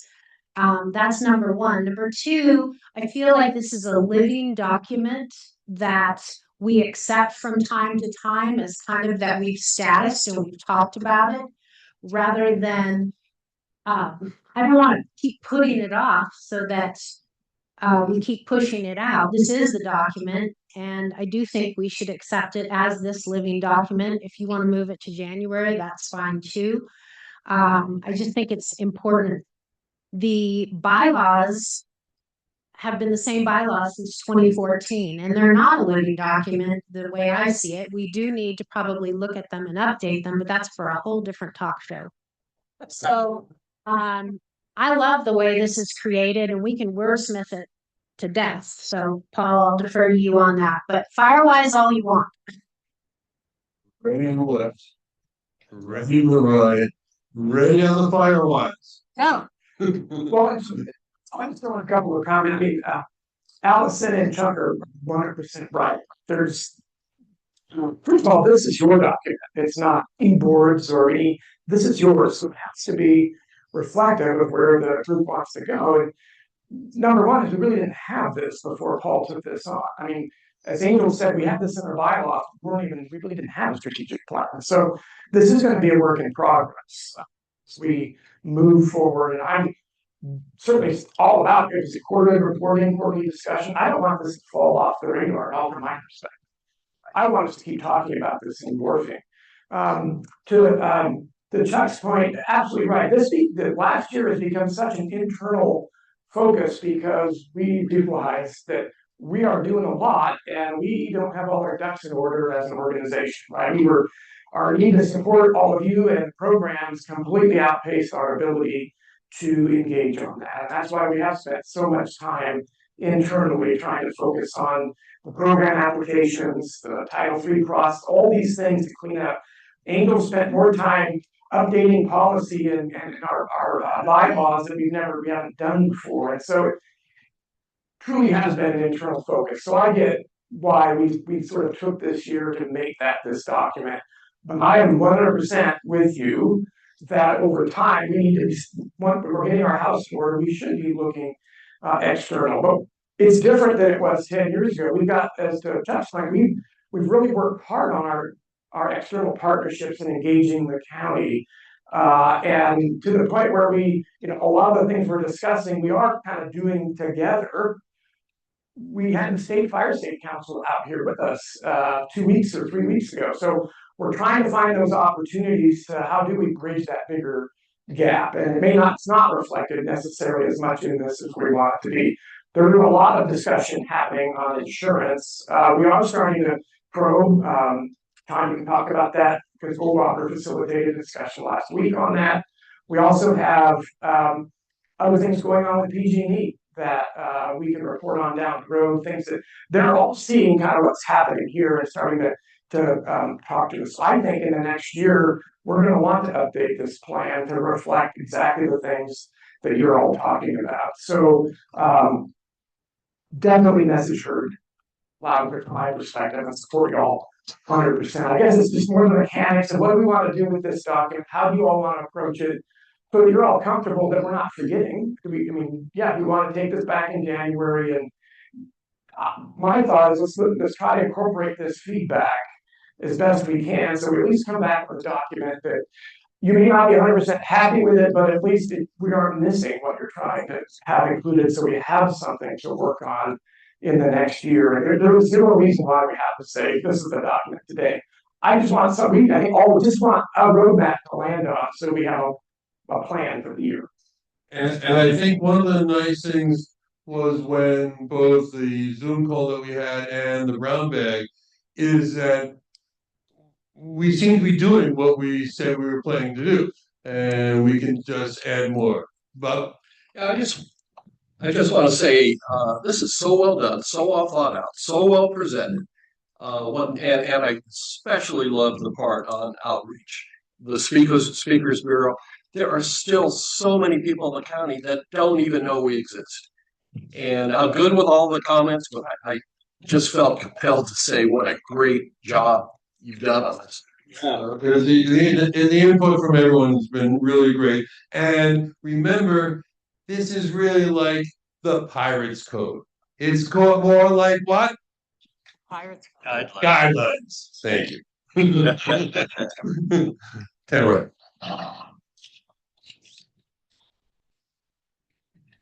I just wanted to remind everybody that anyone is welcome to attend the e-board meetings. They're not a closed meeting. They're open to anybody's attendance and input. They happen the first Wednesday of the month. They're at the office on Main Street. And they generally they start at 9 and they often run until 3 o'clock in the afternoon. Oh my They're goodness. really long, involved meetings. It's volunteers doing basically the business of the organization, the kind of tedious conversations that get in the weeds that we would not. Well, I'm not on the e-board, but I attend the meetings as the grants person. But, it's conversations that if we had staff, that would be happening at the staff level, but we don't have staff at that level. So they happen with volunteers at the e-board. I had no idea before I started attending those meetings, just how involved and detailed they are. But anyone is welcome to attend, and I would encourage you to do so if you want to get more involved. But be careful. So how about this? We're going to take the comments that we have and that we'll have here, and next in January, I won't go through everything. We'll just go over the modifications that I don't want to use up too much time. So. I would propose, first of all, I echo Bob's comments on what has been done. It's really phenomenal across the board, and it is a living document. And I would propose that we continue to see if we can get this approved today, and with the commitment that you'll be back in January with a modification. And I think that's going to be the path moving forward, that we're going to see modifications as we go forward. And that's here. Yeah, I'm good with that. Hey, let's work for me. Thank you very much. I can't support that. You can't support that. No, because I think if on next steps. On next steps, it said agendized for adoption at the December or January meeting. So in my mind, technically, the fact that we've done this, we've had this discussion, we've had people come and actually express things that they feel, and I agree with them, that we can't take any action on this today. There's too much pending in terms of that responsibility, and I'd be willing to meet with the committee in order to go over things that I brought up. That's my commitment to making this thing correct. Chris, I understand your concerns, but I also understand that this is a living document. And if we have a commitment to move this forward, which I think we do, and there's no one that's opposed to that, and coming back in January, this is a classic example of what we have today. May not be perfect, but we want to get it on the board, and then we take that and we move it forward, and we move it forward, and we move it forward. Waiting for perfection, we may not get a vote. We need to get it. We need to get a foundation and continue to build from that. So we need a motion. Go, Ken. We've heard. So I'm putting forth a motion that we vote on the document as it's issued today, with the commitment that we'll be back in January to incorporate the comments that we've heard today. I'll second. Can we have a motion in a second? I would just like to. Yeah, we have a second from you. We have a motion from Ken Rogers, a second from you, council. And we have comment. Yeah, comment on the motion. I think it's appropriate to maintain it is a living document. It is living and will constantly be changing. If we're not taking that view, it's not a strategic plan. And so part of the strategic plan is that it lives and changes as the organization evolves. So I think approving it, if that recognition is highly appropriate. Okay, we have a motion on the table to approve the document as presented today. We have a second. The motion includes, which can be modified from what was what's stated in the agenda, that we will commit to coming back and having it on the agenda for January to start the discussions for the 2026 version of the plan. So we have a second. We have a motion. We have a second. Call for the question. All approving the day signify by saying aye. Aye. Okay, important. I want to get this right. All those opposed to the motion that's presented, please. And I want to make sure we capture everybody. Raise your hands or signify by. Okay, we have Alice. No. We have Chris Payne. Alice. Sure. I'm trying to hear Sherry. I want to capture enough. My hand is just under that. I'm not seeing any opposition online, so I have Alice and Chris Payne in the room as opposition. Any other opposed? Motion carries, excuse me, with majority as presented. Thank you, Paul. Thanks for the comments, and 100% the commitment is to keep working on this and bringing it back to you. I'll come back in January. Thank you.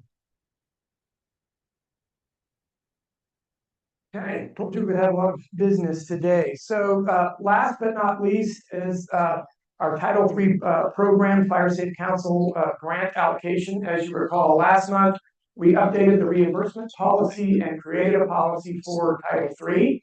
With part of that policy was coming back annually to this group what the allocation would be each year out to the Associated Fire Safe Council. So I'm going to turn that over to Cameron, who's been working on that for us, providing other background and bring the motion. Yeah, just a reminder that each year in November, what we voted on last time was that each year in November, we would vote on what the allocation should be for the next year. And based on kind of what money we have available. We're proposing that for 2026, the allocation per Fire Safe Council be $2,500. And that comes out of our Title III funding. If all 32 Fire Safe Councils use $2,500, then that would give us one more year of funding at that level in 2027. I think of roughly, if we don't raise any other money to support this. But so by doing $2,500 next year, it gives us another year at the same level. So any questions before I make my motion? Yeah, go ahead, Ernie.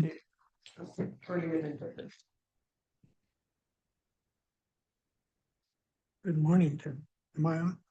Yeah, I think I did. Turn it on. Are you? Good morning. A quick question, Tama. Were you able to get any clarification on the green waste ability to add other things into the dumpsters? Yeah, actually, there was clarification at the last meeting that you cannot do that. Did you find out anything else after that? No. Leave it on, Ernie. Just leave it on. Yeah. I And think we'll be all right. who, Chris, were you next? Or next, sorry, Dave, I can't see down there. Tamara, again, ignorance. Do we submit a bill for reimbursement on the 2,500? Is that how it works? Yeah, it'll be on a reimbursement basis. Yeah. Okay. And it's Article XX. It's Article 24. 24. You can translate that into Roman numerals yourself. Yeah. XXIV. XXIV, exactly. 24. Otherwise known as 24. Yeah. Review for me. Again, what's reimbursable? You know what? It's in the Title III guidelines that are on the forms on the website. I don't have it right in front of me, but and it's also part of the policy. Yeah. Yeah. So there's a section on our website that has the forms and the policies. So it's a really great resource for you to go and see exactly what's left. Okay, we have a motion. Okay, so I motion that I move that we that the board approves allocating $2,500 in Title III funds to each Associated Fire Safe Council for calendar year 2026, administered in accordance with the requirements and procedures outlined in Article 24, Title III AFSC grant policy. I second it. Okay, we have a motion. We have a second. For Chris Payne, all those in favor of approving the motion on Title III as presented, signify by saying aye. Aye. Okay, any opposition? Not seeing any online or in the room. Motion passes as presented. Thank you, Tamara. And we'll remember this starts January 1st, so don't go out that much money today. So maybe just a quick verification on the process, Tamara. Yeah, so just a reminder that this year you do get you do get $200 a year. That ends in December 31st. So if you have not, started in July 1st, but it's ending December 31st, we'll start the new $2,500 policy in January. So if you have not requested your annual $200 reimbursement, do so before December 31st. And it does need to be a reimbursement for expenses incurred, since July 1st. So take a look at what you've spent, or if you haven't spent it yet, spend it and request request reimbursement, and then the clock starts over January 1st. In order to make sure that your expenses are eligible for the Title III allocation, submit your plans for what you plan to spend the money on to me, and I will, confirm whether it's eligible, and then you go spend your money. Then you request reimbursement on the reimbursement form, and that again is in the form section on the website. Fine. Mhm. Just a quick comment. So yeah, I see the forms and I'm just on the website. I'm not seeing under policies and procedures, Article 24. Because we adopted it today. No, we adopted it. You know what? Maybe it's not on there yet. Yeah, But, yeah, so- yeah. Okay. Thank you. Thanks for that.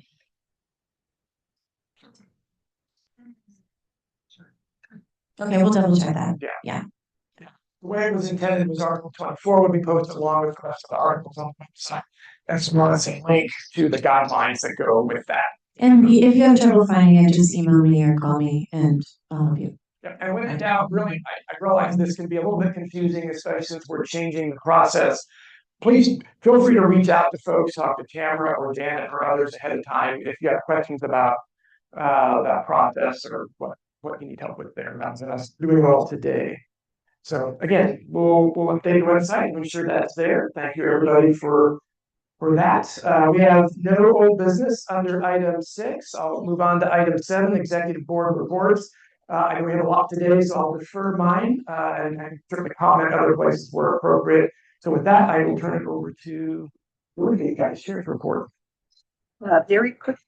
Very quickly, just to thank you, everyone, all the fire safe councils that sent in their spotlight reports that showed their proud moments for the 2025 year.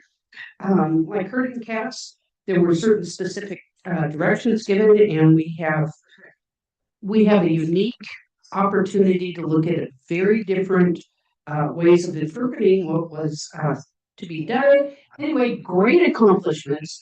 It will be posted in December on the latest news on our website. So look forward to that. And thank you for all the good work that's being done. End of report. Thank you, Dorothy. April Secretary's report.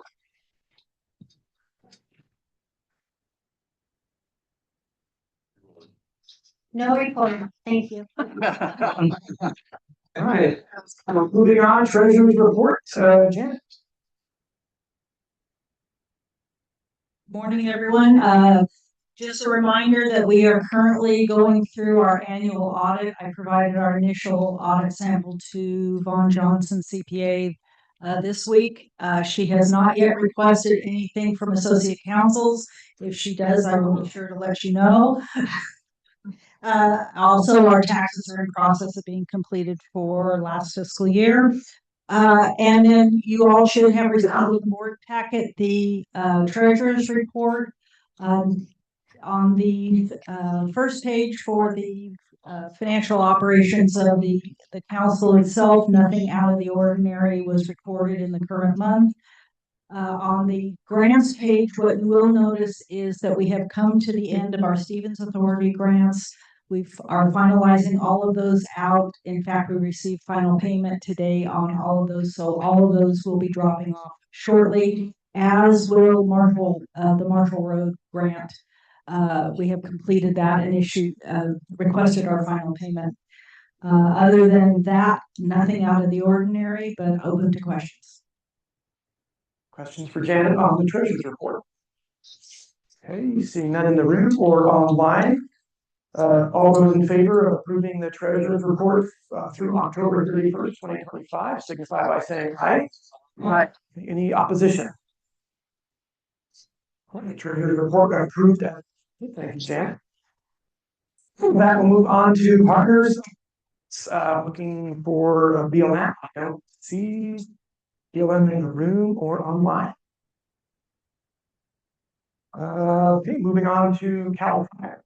We don't see CAL FIRE either. I know that they've been supporting community wildfire protection plan update in Amador County. So Chief Hogue and much of his team has been working down there all the time on Wednesdays as well. So we'll circle back with them. Next up, talking about wildfire preparedness. Good morning. Okay. I have a list. Okay, we'll start with public outreach. That's the fun, easy one. We are in the middle of a prescribed burn campaign. So the public outreach committee came together and with the help of CAL FIRE and Garden Valley Fire and a couple other fire districts were able to put together a lot of really great content on prescribed burns. And since we are in prescribed burn season, we thought it would be a really good opportunity to just kind of put out this intensive education on prescribed burns. So that is ongoing.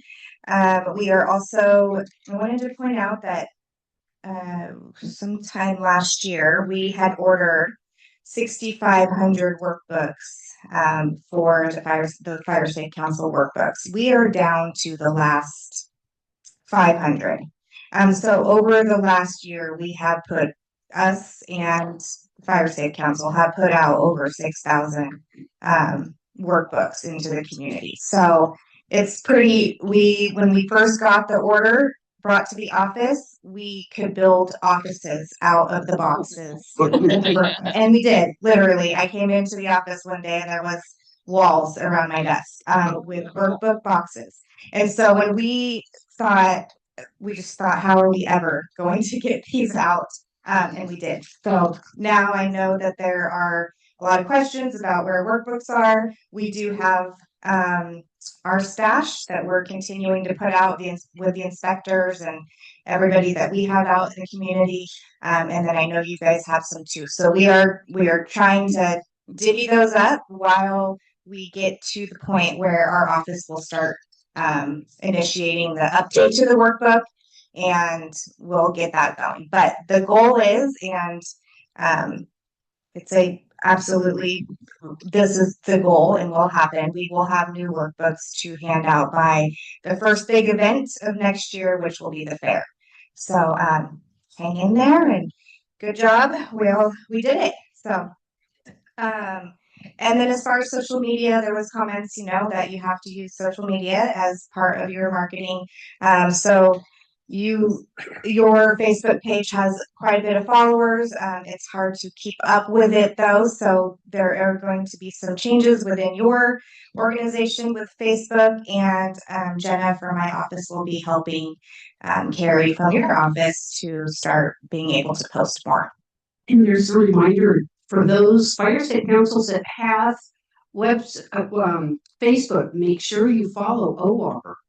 Okay, it's easy. They're putting out, as Tanya said, it's wonderful to push out a campaign that's being done on different topics per month, pretty much. And then also CAL FIRE is another one, but it's OWAR's really done a great job. So make sure to follow their website along with ours that is in the process of getting re-energized. Yes, thank you for that. Okay, so secondly, just want to give an update on our defensible space program.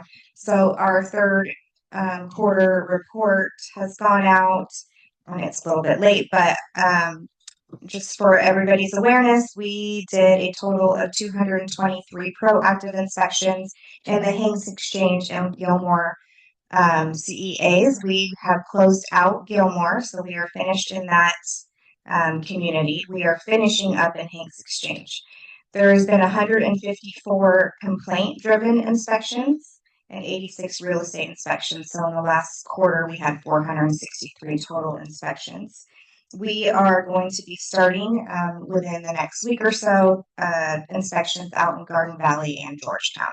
We have 2 CEAs out there. So the inspections are going really well. And speaking of inspections, as we know, we are trying to align what's happening locally with what the state's objectives are. And so in order to do that efficiently, we need to be making sure that we're reporting accurately down here on the local level, not down here, we're at the same level, local level with what the state needs to report. So in order to do that, everybody locally who's doing inspections, fire districts, the county, and CAL FIRE will be using the same Field Maps platform.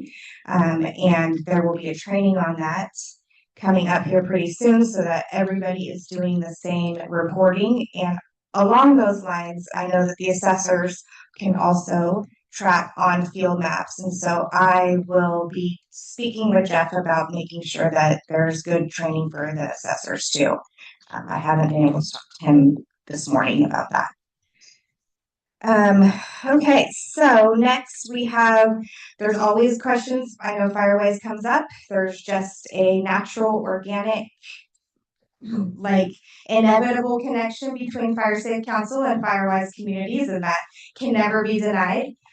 So I have gotten a lot of questions, and I thought, maybe we should have a Firewise brown bag starting in the beginning of the year so that we can really just answer all Firewise questions and help new communities be formed. Along those lines, our office will be working to build out a very comprehensive explanation of what Firewise is, how to become one on our website. So that's coming up in the next year. That's one of our main immediate goals. But right now, on that note, it is renewal season. So today is the 19th and renewals are due on the 21st.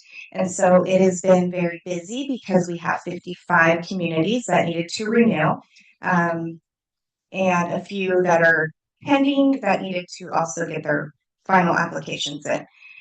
So I would like to just point out that our GIS department is very, a lot of people are struggling with capacity. Our GIS department is one of those departments that is struggling, and so they are very committed to providing GIS support to the Fire Safe Council and to Firewise communities, but it's just not happening as quickly as we may have been used to before. So please, I'm trying to prioritize certain requests based on deadlines, but other than that, you're not being forgotten. You're just having to wait a little bit longer. So moving along to insurance, as Ken mentioned, we are starting discussions about insurance. As we all know, that this is one of our primary issues, not just in El Dorado County, but statewide and all over the place. And so this isn't I wish we could have a meeting and come up with a solution, but we can't. So what we have to do is just start somewhere. So what we did last Friday was we had a insurance roundtable. Walker facilitated this, and this is where we brought together executive level insurance industry leaders to hear directly from our county and our partners about the wildfire mitigation efforts that we are actually doing here on the ground. And so we were able to share that with some insurance industry leaders. And so from the county side, we had the coordination group, which you all know who that is. We also had Supervisors Harlan and Supervisors Lane in attendance. And we were able to share with them what we are actually doing here in El Dorado County. So Ken for Fire Safe Council was able to share actual numbers, the metrics of how much work is being done by the Fire Safe Council, how much money is being from these programs, and all the work that is being done. Then we had a panel from people who had done a pilot program in the basin, and they shared this pilot that they did where they did work in an actual community, and after the work was done, some different insurance carriers went in there and either gave discounts on their policies or wrote policies that hadn't written before. So we were looking for ways to say, is what we're doing on the ground aligning with what insurance carriers need to see in order to bring insurance back or to provide meaningful, affordable insurance. And so we did have people from Vibrant Planet, PG&E, Dr. Mahmood, IBHS, Verisk, who is an insurance modeler, ROPRA's Risk, CSAA, and also the Climate Wildfire Institute and the former insurance commissioner. So it was a very productive conversation. Again, we don't have a solution, but we have some steps. We have things that we're working towards. There's going to be a lot of follow-up. So as a coordination group, as your county, we are taking these steps and having these conversations. Moving on to California Fire Safe Council tour. Ken had mentioned that they were here. The State Fire Safe Council was here 2 weeks ago. And he showed them the coordination that is happening, and not just the coordination, but the actual what that coordination leads to. And we can all sit in a room together with all of our partners and say that we're coordinating, but there's got to be something to be shown for that, and we really do have a lot to show for that. So we were able to show that off, and of course, they were very impressed with what is happening here in this county and the El Dorado County Fire Safe Council. What else? Did that? Yeah. Speaking of Fire Safe Council, I will be attending the conference, the California Fire Safe Council conference on Friday. They just absolutely love what is happening in this county, so they've asked me to share in a number of different ways on Friday. So there will be lots of bragging about our county and our County Fire Safe Council. And finally, the MOU that has been talked about for a couple months, it has gone through another review through your e-board, and it is now with the county. to go through our county council to make sure that they are approve of it, and it should be ready for your review and approval on at your January meetings. And I think that was it, unless there's any questions. Naturally, yes. Tanya, have you moved into your new office yet? No, yeah, we're still displaced. Where do we find you now? Are you in between both or what? We are over at the CAO's office right now for probably another month. Yes. We're hiding. You have the boxes? Sure. Any other questions? Oh, So, were you able to look at the Taxpayers Association Facebook page? This is 3 meetings ago when we had the California Department of Insurance outreach analyst, Syed Durrity, came and spoke, and that was all recorded. So you can go to the Taxpayers Facebook page and just go down to postings and actually listen to her answer questions related to insurance. Yeah, we have had we have a relationship with the Department of Insurance. Our office does. Walker does. And particularly, we're the commissioner and the deputy commissioner. And so this last roundtable, the intention wasn't to speak with the Department of Insurance. It was to actually speak with the insurance carrier, that type of industry, the modelers, because they are separate. And so this was a conversation of not, what should the Department of Insurance be doing, but this is what do we need to be doing, speaking to the carriers and saying, what do we need to be doing so that we're aligning with what you need to see. So in that context, what you just explained, if an individual wanted to hear information, obviously the California Department of Insurance has webinars that you can go in and they've been recorded, so you can watch those, or you could go to the Facebook page of the Taxpayers Association of El Dorado County and see this individual who's an analyst out of that office. She reflected on things I'm sure that you may have heard, and she talked about the difference between these different elements the modelers and all of that, which is getting down into the minutia. Do you think the success, or do you think from what you heard and what you gathered, that there's going to be something posted on a public basis to talk about this subject, or are you bringing a presentation to the Board of Supervisors that you're preparing to talk about this subject? We are not anywhere near a presentation sort of stage. This was just a very high level talk with high level leaders to see if we are on the right track. So this is the beginning discussions of actual, instead of just being told what is happening out in the insurance world, we wanted to directly ask the questions. And so that's what came out of this roundtable. The beginning, just the beginning. And what sparked this was the Tahoe Fund has been sponsoring up in the basin, a project in Incline Village with several HOAs.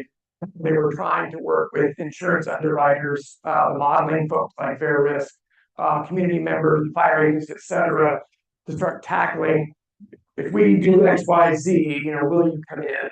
And so this discussion was, here's what they're doing. Let's talk about what they're doing. Is there any application on the West Slope to do something like that similar, or where should we even be thinking about talking with our folks? All of that effort, all the information on what's happening in Incline Village is all public. You go to the Tahoe Fund website. They've got a great video and a bunch of technical information about sort of what they did there. We're all like, everyone's just trying to learn from what others are doing and coalesce. So this was really the insurance carriers and others, at least the way I picked up on it from them, was they just didn't want to have a public discussion. They wanted to talk frankly with leadership from the county and leadership from partners and others, and then kind of see where it goes from there. So I'm certainly hopeful there will be lots more to come here that we're all going to be involved with. It's just right now kind of test the waters.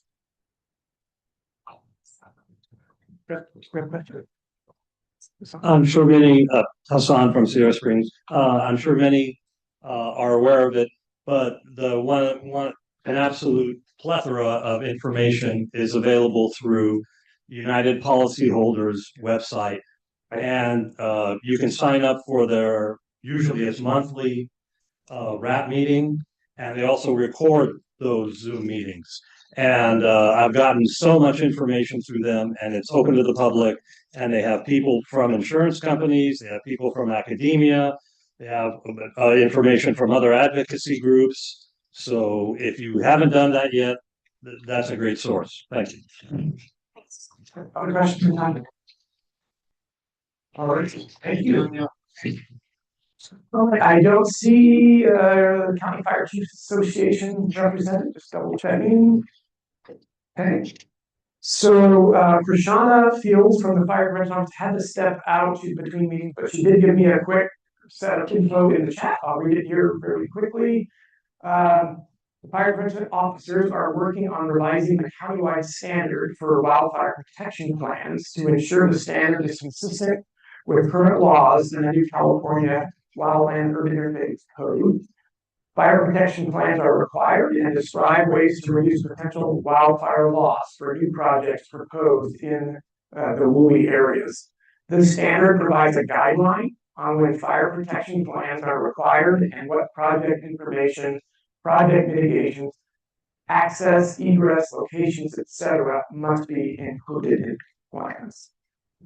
Item 2, fire agencies are working with OWOPR and CAL FIRE to provide their department's vegetation inspection information. So all agencies are reporting on the same platform. I think you heard Tony talk about that. Field maps, all being coordinated through the Defense Face Working Group.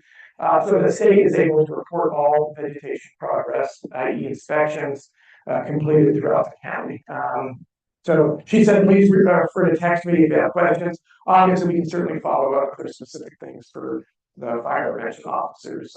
But again, very much in alignment with what Tom is saying the group's working on. Next up, El Dorado National Forest. I don't see those folks here today either. But I do see Courtney Jackson. And I did see her. Oh, I didn't see her. Okay, I'm getting. So okay, must have been I didn't get I usually get an email from Eric Brown Smud, but I don't see him online or here. I don't see Mike Webb, but I know some of us are going to see Mike a little bit later this afternoon, I think. So we don't have PG&E. I don't see our partners, they are busy, but we don't have the sheriff's office with us today. And I just double checking that Sorella or Rep from your. Oh, there you. I always get you at the back. I'm sorry. I'm just gonna get a compliment for you. Representing all the partners today. Just have a quick update. Good morning, everybody. Don't check her line. Just pull it towards you at the top. Okay. So just have a quick update. Just wanted to let you all know that 98 acres were grazed in the cool pilot hill shaded field break on the west side. So that's my update. We're still going to continue to getting our contract packages together so we can start on the next bill. So we're back working, but we don't have the budget yet. So as soon as that hits the ground, we'll start putting the contract packages together so we can sure. Yes. So after the last meeting, you and I finally got together and chatted, and I appreciate the effort that you reflect and the fact that you're here today. Did you get the information that I had sent you? It was by email, and I did. It was a number of emails, I believe, just getting you that. I just want to make sure that you have a chance to review it. Hopefully, you'll communicate with me, as a follow up. Okay, I did get your email. Okay, thank you. Yeah, so we're looking into that that area that we had, or I was not familiar with, but it's our plan to include it in our next round of work. Yeah, I probably sent you too much information. But the point being that I'm reflecting on situations that might be throughout the county with just a focus on something that I know, so that makes it more personal, I guess. But at the same time, from a broader perspective, it's these individual small little parcels that I'm worried about. Yeah, no, definitely. Thank you for bringing that up. We were not familiar with that area that, it was part of reclamation, or at least I'm not, sorry. Right. I'm not talking about the whole organization. I wasn't familiar with that. So, Sure. Yeah, now that you brought it up, you all brought it up. Yeah, we'll include it in our next round of work. Okay, thank you. Yeah, thank you. Thank you, Sorrel. And I know we've shared your contact information in the past, but you've made it super clear that you're open to dialogue. And so obviously, yes, offline councils can engage and, bring up those kinds of things for you. And thank you. And just speaking for all of us, just your presence and engagement is much appreciated. Thank you. All right, because that's the program reports.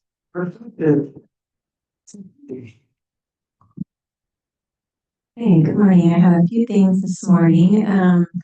First of all, as Tanya mentioned, and I think Ken mentioned, we had a site visit from the California Fire Safe Council on October 29th. They were here from 9 to 2. It was a long day, looked at a lot of different areas.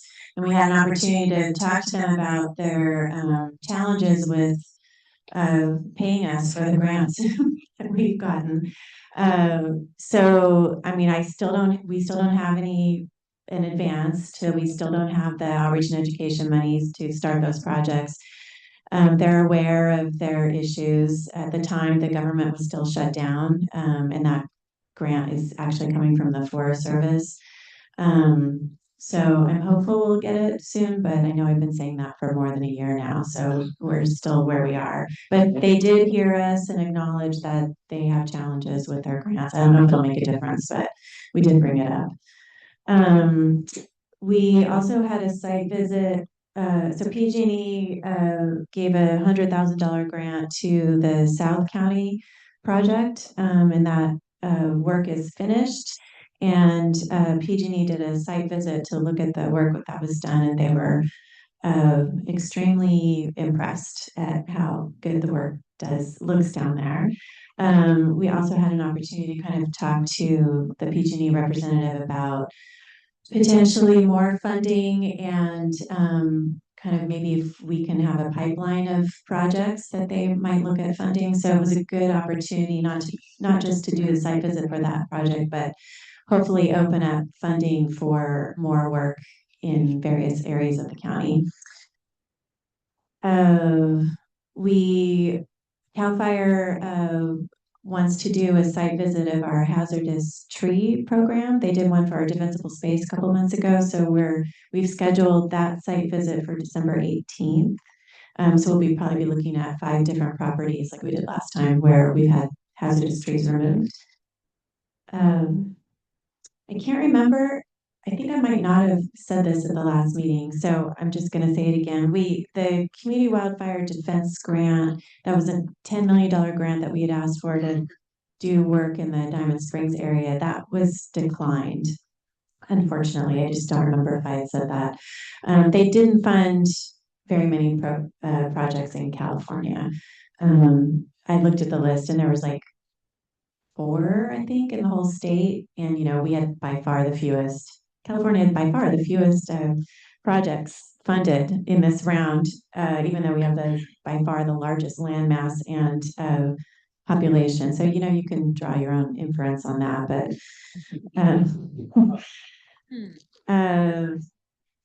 we're still waiting to hear about CAL FIRE. We submitted 5, just as a reminder, we submitted 5 applications. They have requested some supplemental information on some of the grant proposals, so that's promising. So I'm hopeful we might even, who knows, we might get 3 out of 5. That would be exciting.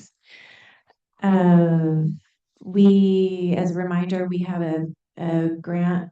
Our PG&E had submitted a grant to the Department of Energy and included us in that grant, $1 million for doing defensible space chipping and hazardous tree work in the Pollock Pines Camino area, which is the grants area of influence.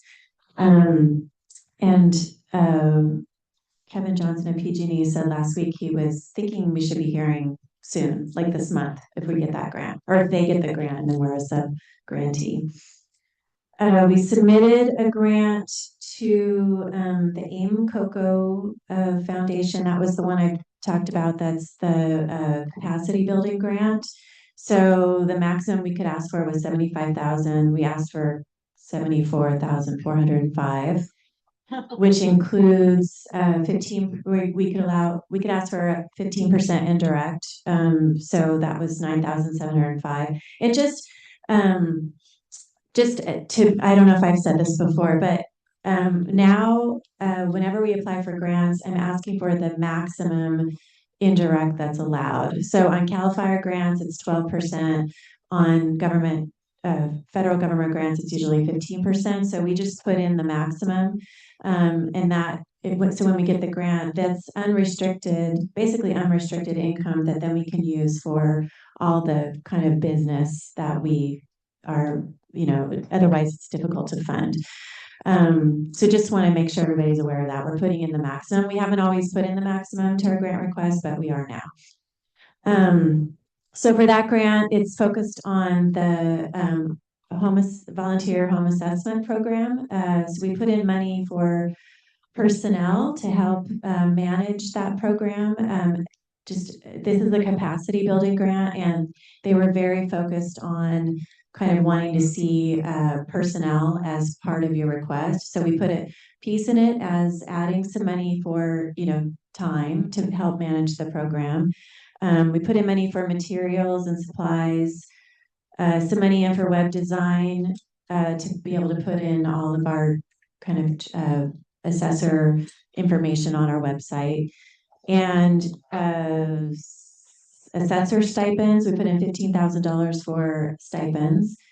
Some money in for a projector for the training, so that we have a little bit more capacity there. And some money in an advertising budget for outreach to encourage people to sign up for home assessments. And then one grant that's kind of on the horizon, I'll be bringing this to the project coordination working group tomorrow, is the National Fish and Wildlife Foundation Healthy American Forest Initiative. They have a grant where we can get up to $2 million to do vegetation management projects on National Forest Service lands. So the catch, as always, is there's a match. It's only 20%, but trying to figure out where we have national forests, high priority national forest lands that are adjacent to some of our other projects, and how we can kind of finagle the match on that. So we'll be bringing that to the project coordination working group tomorrow to kind of discuss how we might work with other, work together to kind of, and where it makes sense to put that grant. So that's the one that's on the horizon right now. So any questions? Okay. Thank you, Tamara. All right, next up, assistance programs. Quick update from Jessica. Good morning, everyone. So I have a few announcements. I'm going to go over the assistance programs numbers first. These are the year-to-date numbers for all three of our assistance programs.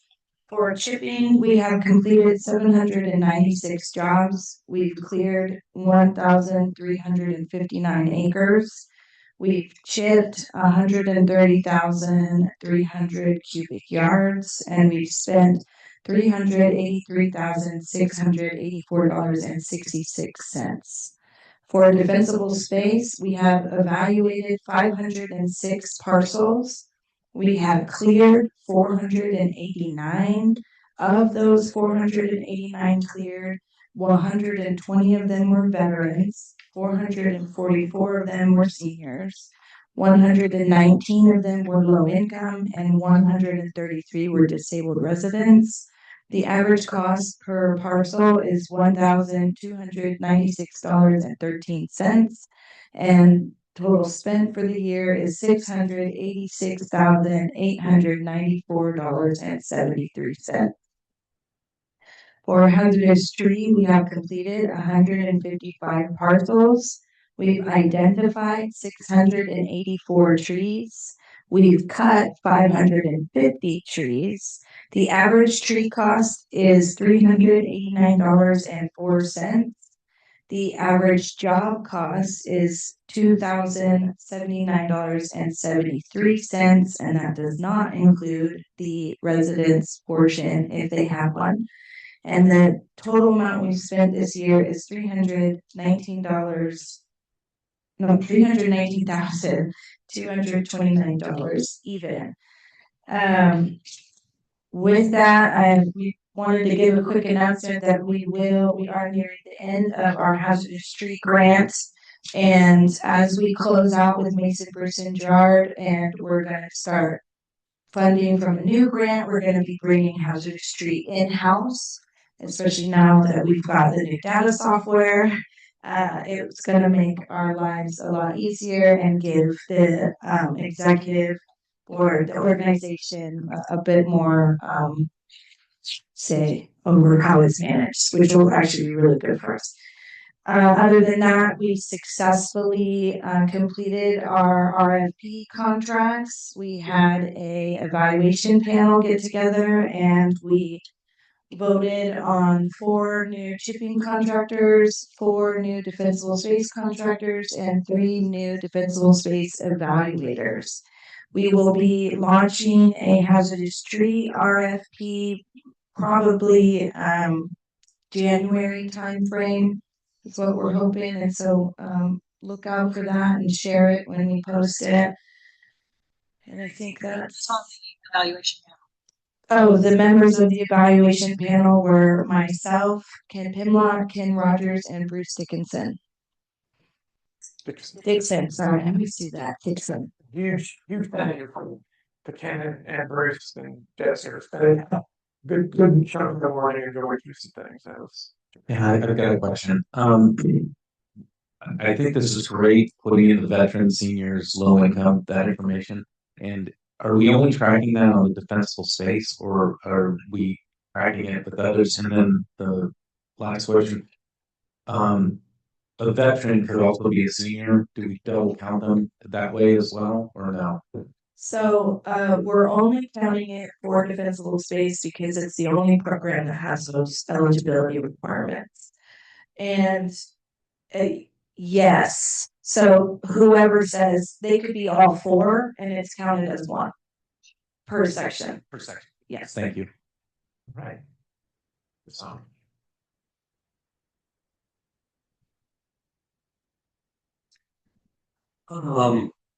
How does it look for next year? I mean, are these programs going to be able to be funded? Yes. So yes, just make the scope pretty testing indicates moving in and around from the tree removal. So that program will be funded for the next year. We have grant applications to fund some of the existing programs. So Cameron can elaborate on where we're at. Yeah, we have a grant from CAL FIRE that will fund the next phase, or when we reopen the hazardous tree program. We moved some of that grant money into the chipping program because we were running low on chipping, and we needed. This is kind of complicated, but we have an air quality management district grant for the chipping, but it doesn't cover the full cost of chipping, so we have to match it with a different funder, and it can't be a federal funder because you can't use federal funds to match other federal funds. So we needed CAL FIRE money to match the AQMD grant. I know Janet and I spent a lot of time moving stuff around and figuring out how this gets all matched. I wish they would do away with the anyway. So between AQMD and the CAL money moved over from the CAL FIRE grant, we have money for the chipping program. And then we have another grant from CAL FIRE for defensible space. we're already through about half of it. So we're looking good for 2026 on our 3 programs, but we'll probably, if we don't get another grant, we're going to be having trouble for 2027. But we did apply in the most recent round for CAL FIRE. We applied for 2 more defensible space grants, one for chipping and I think one for defensible space. If we get one of them, then we'll maybe again move money around so that we can, wherever we're missing money, we can ask them, ask to move money around in that grant to cover it. That would be for 2027. But we may have, if we don't get anything else, for 2027 is looking a little more lean. So real quick, because I've had some of our residents asking about it, is the notice on the website removed that the hazardous tree program is done? So I actually just updated that yesterday. We have a little bit of funding remaining with the grant that Mason, Bruce, and Jard are managing for hazardous tree. And we are accepting up to 20 applications at this time. As soon as we receive those, it will then close again and it will reopen in the spring. Awesome. So yeah, people ask you if the program is funded, it's just paused while we work on it, the internal administration of the project. So just let people know it's still there. It's just paused until probably March. So they'll still be able to. So if they have an emergency, like if a tree's going to fall on their house tomorrow, they need to deal with it. Oh, ask for it now. Okay, well if they're one of the first 20, but Raiders are standing by. Right. So, if you have individual questions, I would say contact Jessica or the program. In the meantime, the programs currently will be funded for 26. There just may be pauses as we catch up with the applications and get them done in the right place. Great, thank you, Jessica. So moving on to training committee, Elizabeth.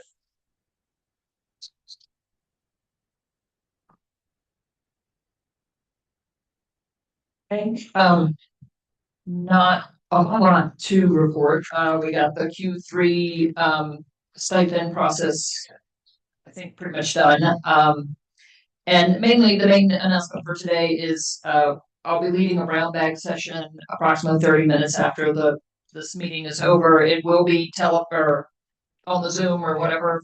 So if you're at home, you can follow that way. If you can stay, we have a few snacks. We don't want any hangry people at this meeting. We want to get the information to you. I'll speak briefly, and then I mainly want it to be a Q&A kind of session. Share your successes, get questions answered. I'm constantly fielding questions from folks out there. If your specific associate counsel is having questions or concerns about the assessment program, I'm happy to come meet with you separately. I've done that with a few groups. Just because sometimes sitting down face to face, we can iron out questions that are confusing via email. So I'm happy to do whatever, but we're doing this brown bag. We had hoped the brown bag would be about Zone 0, but that is the Board of Forestry is asymptotically getting to a decision there on those details. So we've stopped holding our breath, and they will do it if and when they do it, and we'll let you know when that happens. So that's awesome. Thank you, Elizabeth. And just so everybody knows with the brown bag, knowing that the meeting is running a bit long, it'll start no later than 12:30. We're going to go right. We take a short break, but we want to let people to participate. And I completely forgot to let everybody know, but Rebecca was very clear. It was a peer review. It was. Right. We're gonna power through this. We take a short break while the beer comes in. And I didn't think any of you would stand. Maybe while we're waiting for them. Handouts. While we're waiting for them to load, we'll move over to outreach and education.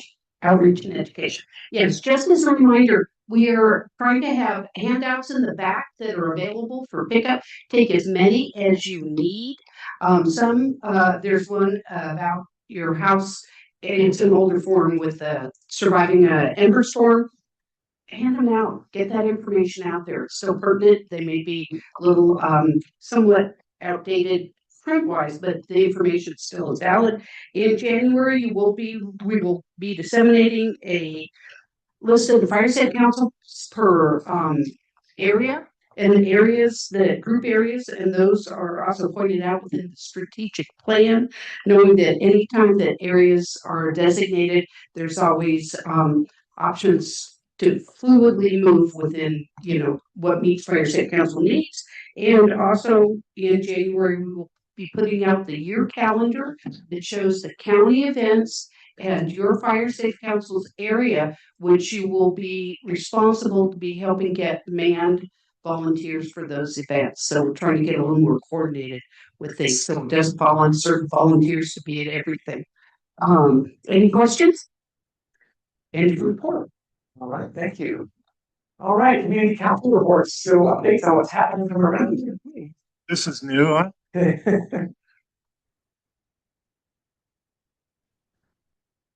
Good morning. Morning. Nope. Going up forward. Good morning. Hello. You're good. Good morning. Mike McGinnis, Cool Pilot Hill Fire Safety Council. We haven't had an opportunity to speak here in over 3 years, maybe a little longer.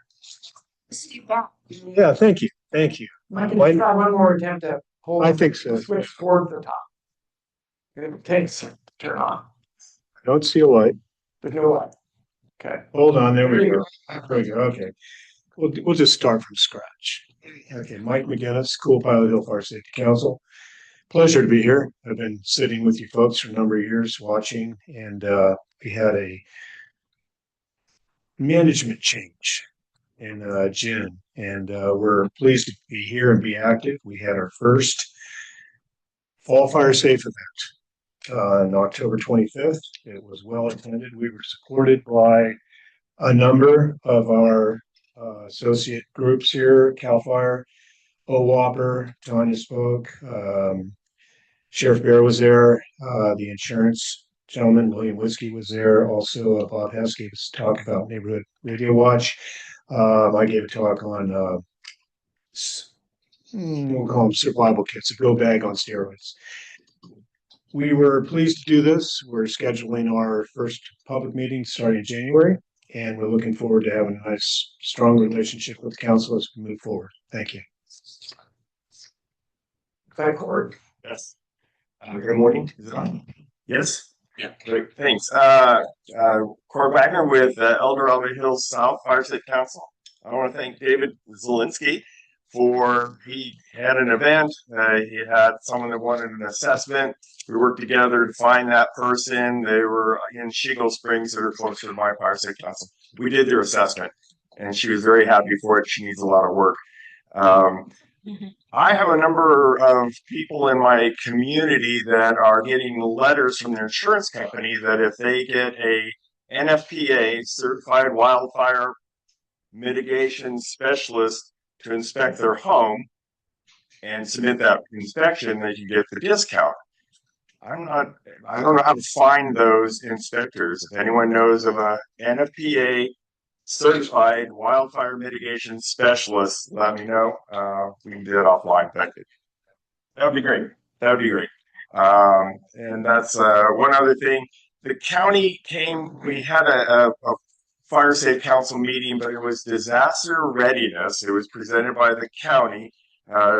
Shay from EDSO also came, and they did a great presentation on how to create your evacuation plans. It's not just about fire, but it was about earthquakes or other reasons to evacuate. So it's another resource that we have for a future meeting if you want.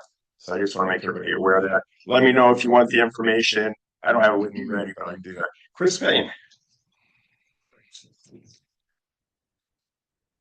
I know that your area has been growing. Yes. Can you tell me which subdivisions now are included in that south area that you represent? Great question. We have Four Seasons El Dorado Hills. We have Heritage El Dorado Hills and Heritage Carson Creek. It's about 2,000 homes. So the new, what we call Carson Creek subdivision. That's part of our community. That's part of your community also. And I folded them into our Firewise also. So so you're south of White Rock Road, but you're also west of Latrobe Road. So we have opened our Fire Safe Council to communities that are south of 50. Okay. And from Sacramento border, Sacramento County, and through El Dorado Hills. So going east. So we're open to any other community. So Valley View, which is Blackstone, that would be included. We've been open to having them join our Fire Safe Council as well. Yes. So do you know how many parcels you are currently then representing? Around 2,000. Wow, you're getting big. We are. Any other questions for Gordon? Everyone. I see Bob walking up to the, and there's one just on. Bob Hess, Global Lotus. By the way, I just want to comment. Mike had mentioned they had their first public meeting in Cool Pilot Hill, and it was really well organized, great speakers. They did a great job. They have a great venue over there. It's really nice to see that group active again. We have a public meeting tomorrow to keep Tanya happy. We have Morgan from the El Dorado Amador Stripe Burn Association doing a talk. Kit Verkamp will be talking about defensible space. Tanya, of course, will be there. She's online listening to you. She had to go somewhere else. And Lori Parlin, our supervisor, will be there. So that's tomorrow night. We stream all our meetings. You're all welcome if you want. I think it's posted somewhere. And the only other thing I have is we got our 5th Firewise community approved Gold Hill.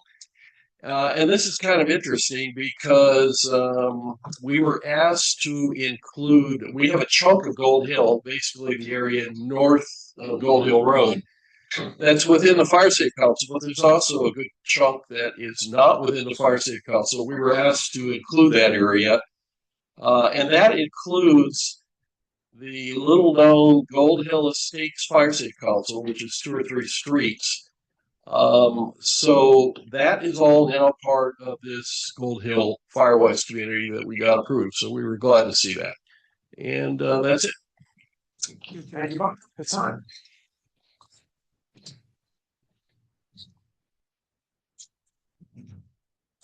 So a quick year-end update.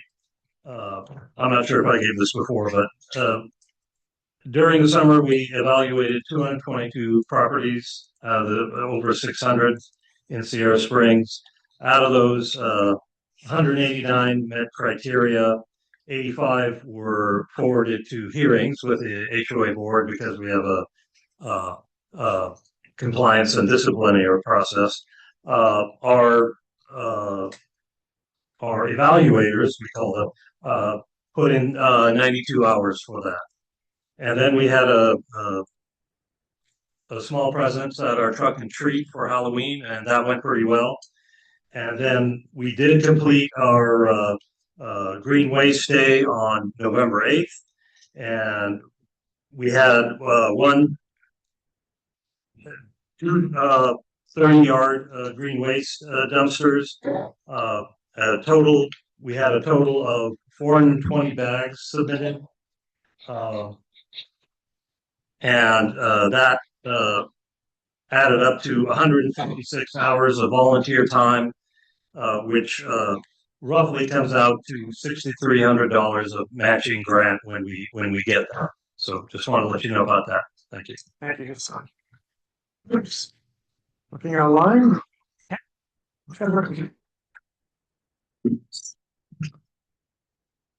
So we're in the process of doing our planning for 2026. Tamara Johnston, Georgetown Divide Fire Safe Council. We're in the process of doing planning for 2026. And I just wanted to encourage everyone to, since we have this $2,500 now that's a little more open, I want to encourage you to work with your people and kind of look ahead and think about what you want to do with that, what you could do with that $2,500. We started out so we're doing our planning over 2 months. You know, we did our November meeting, and we'll do our December meeting, and we started out with looking at all the accomplishments of this year. I think what Hassan was just talking about, and it was really inspiring, I think, for all of us to see what we actually have done this year. It felt really good, and I think it was inspiring for people to stay engaged because we're actually doing things. And then we also had a good conversation about, well, okay, of all these things we've been doing, what's effective and what maybe isn't so effective that we can let go. Because I think we all spend a bunch of time doing stuff that maybe it's not that useful. How many people are we reaching? Are we making a difference in getting them to do their defensible space or whatever we're trying to do? So anyway, I found it very encouraging, inspiring exercise. And so I would encourage everybody else to do that if it works for your fire safety company. Thank you, Tamara. Alice.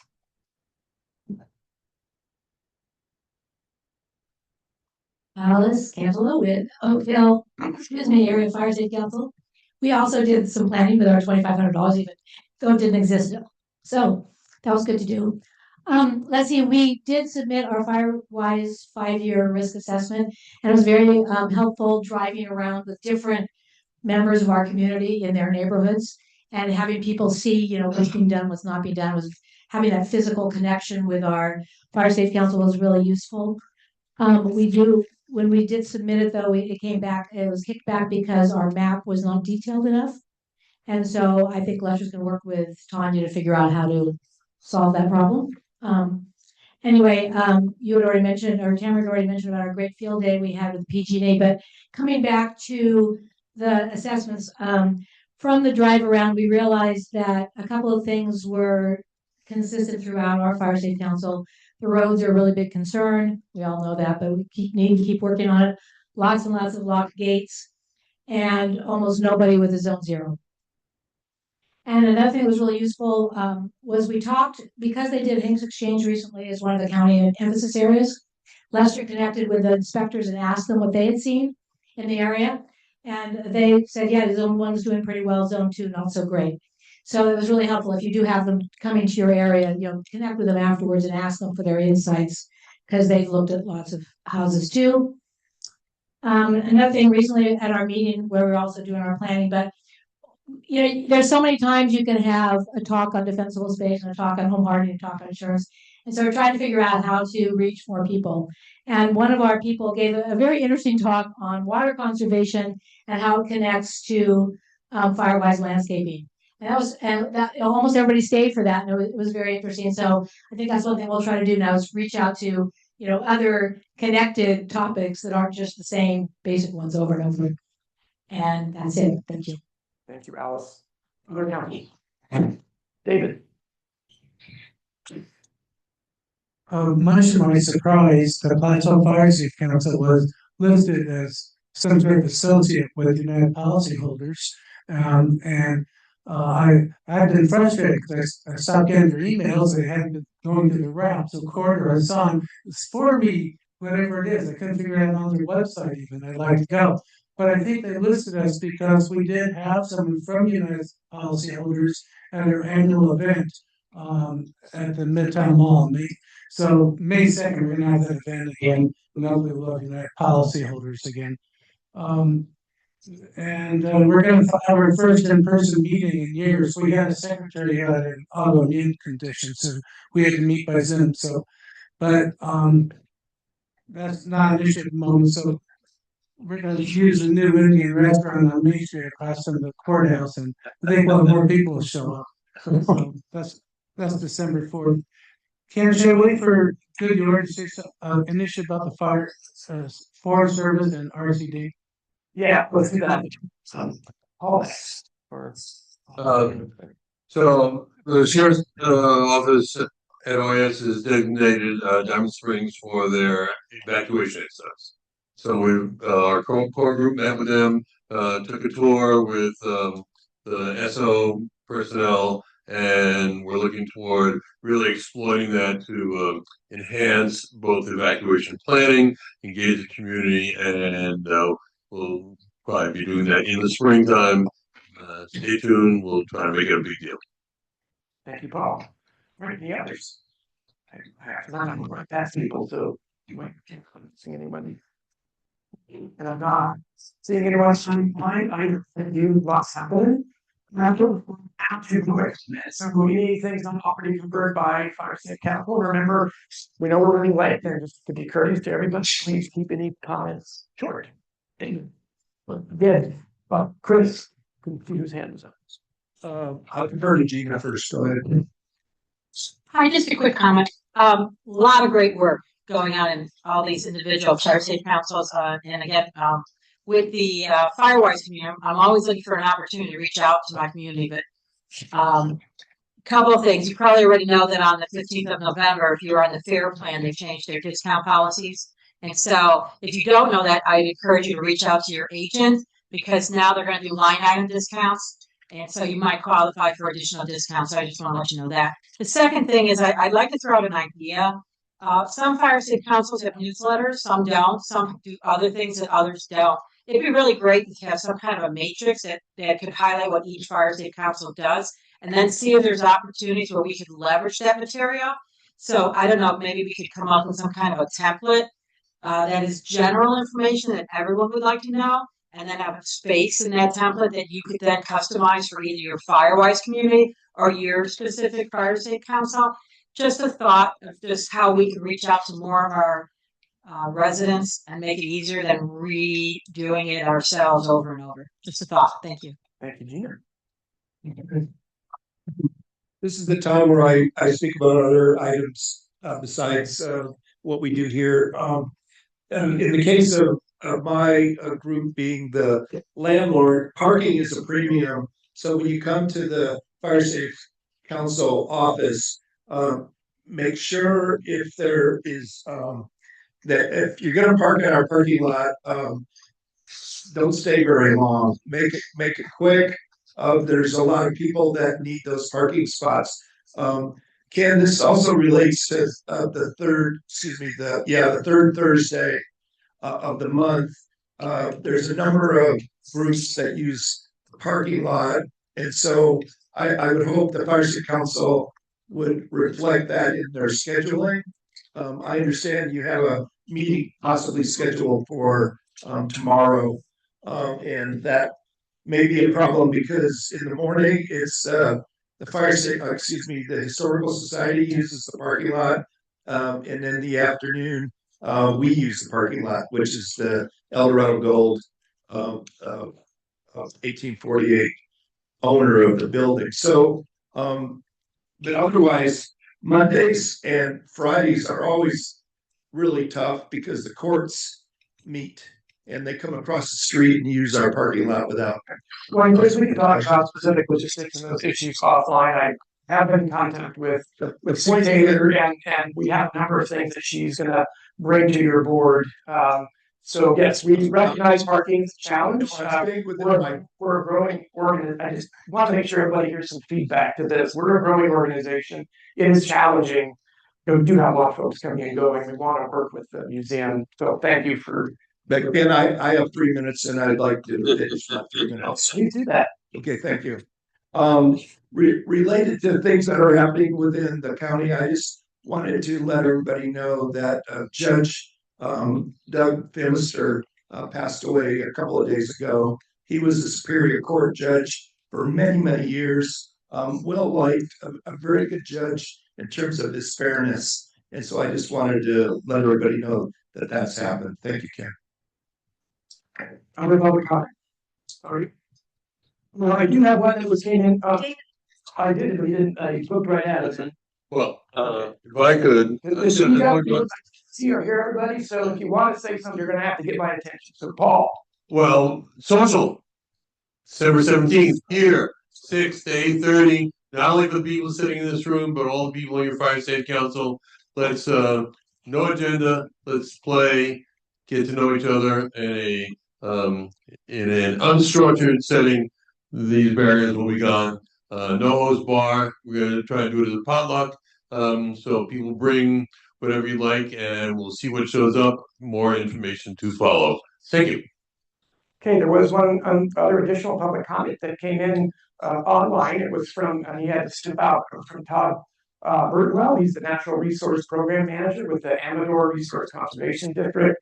He wanted to thank Jessica personally for all the time and effort she has been providing to help the RCD and Amador get their Defensible Space Assistance Program developed. She has a wealth of knowledge and experience for managing the Colorado program and answered my questions with quality advice. I really appreciate her perspective and attitude. Amador RCD is excited to get our program off the ground, and we'll update the Eldorado County Fire Safety Council through our experience implementing it. Thank you. So again, I really want to end on a positive note. But you know, it's every day, not so. So Jessica, thank you. All right, with that concludes the business portion of our meeting. As indicated, a brown bag session. We are at 12. Can they do go to the order? Sorry. Oh,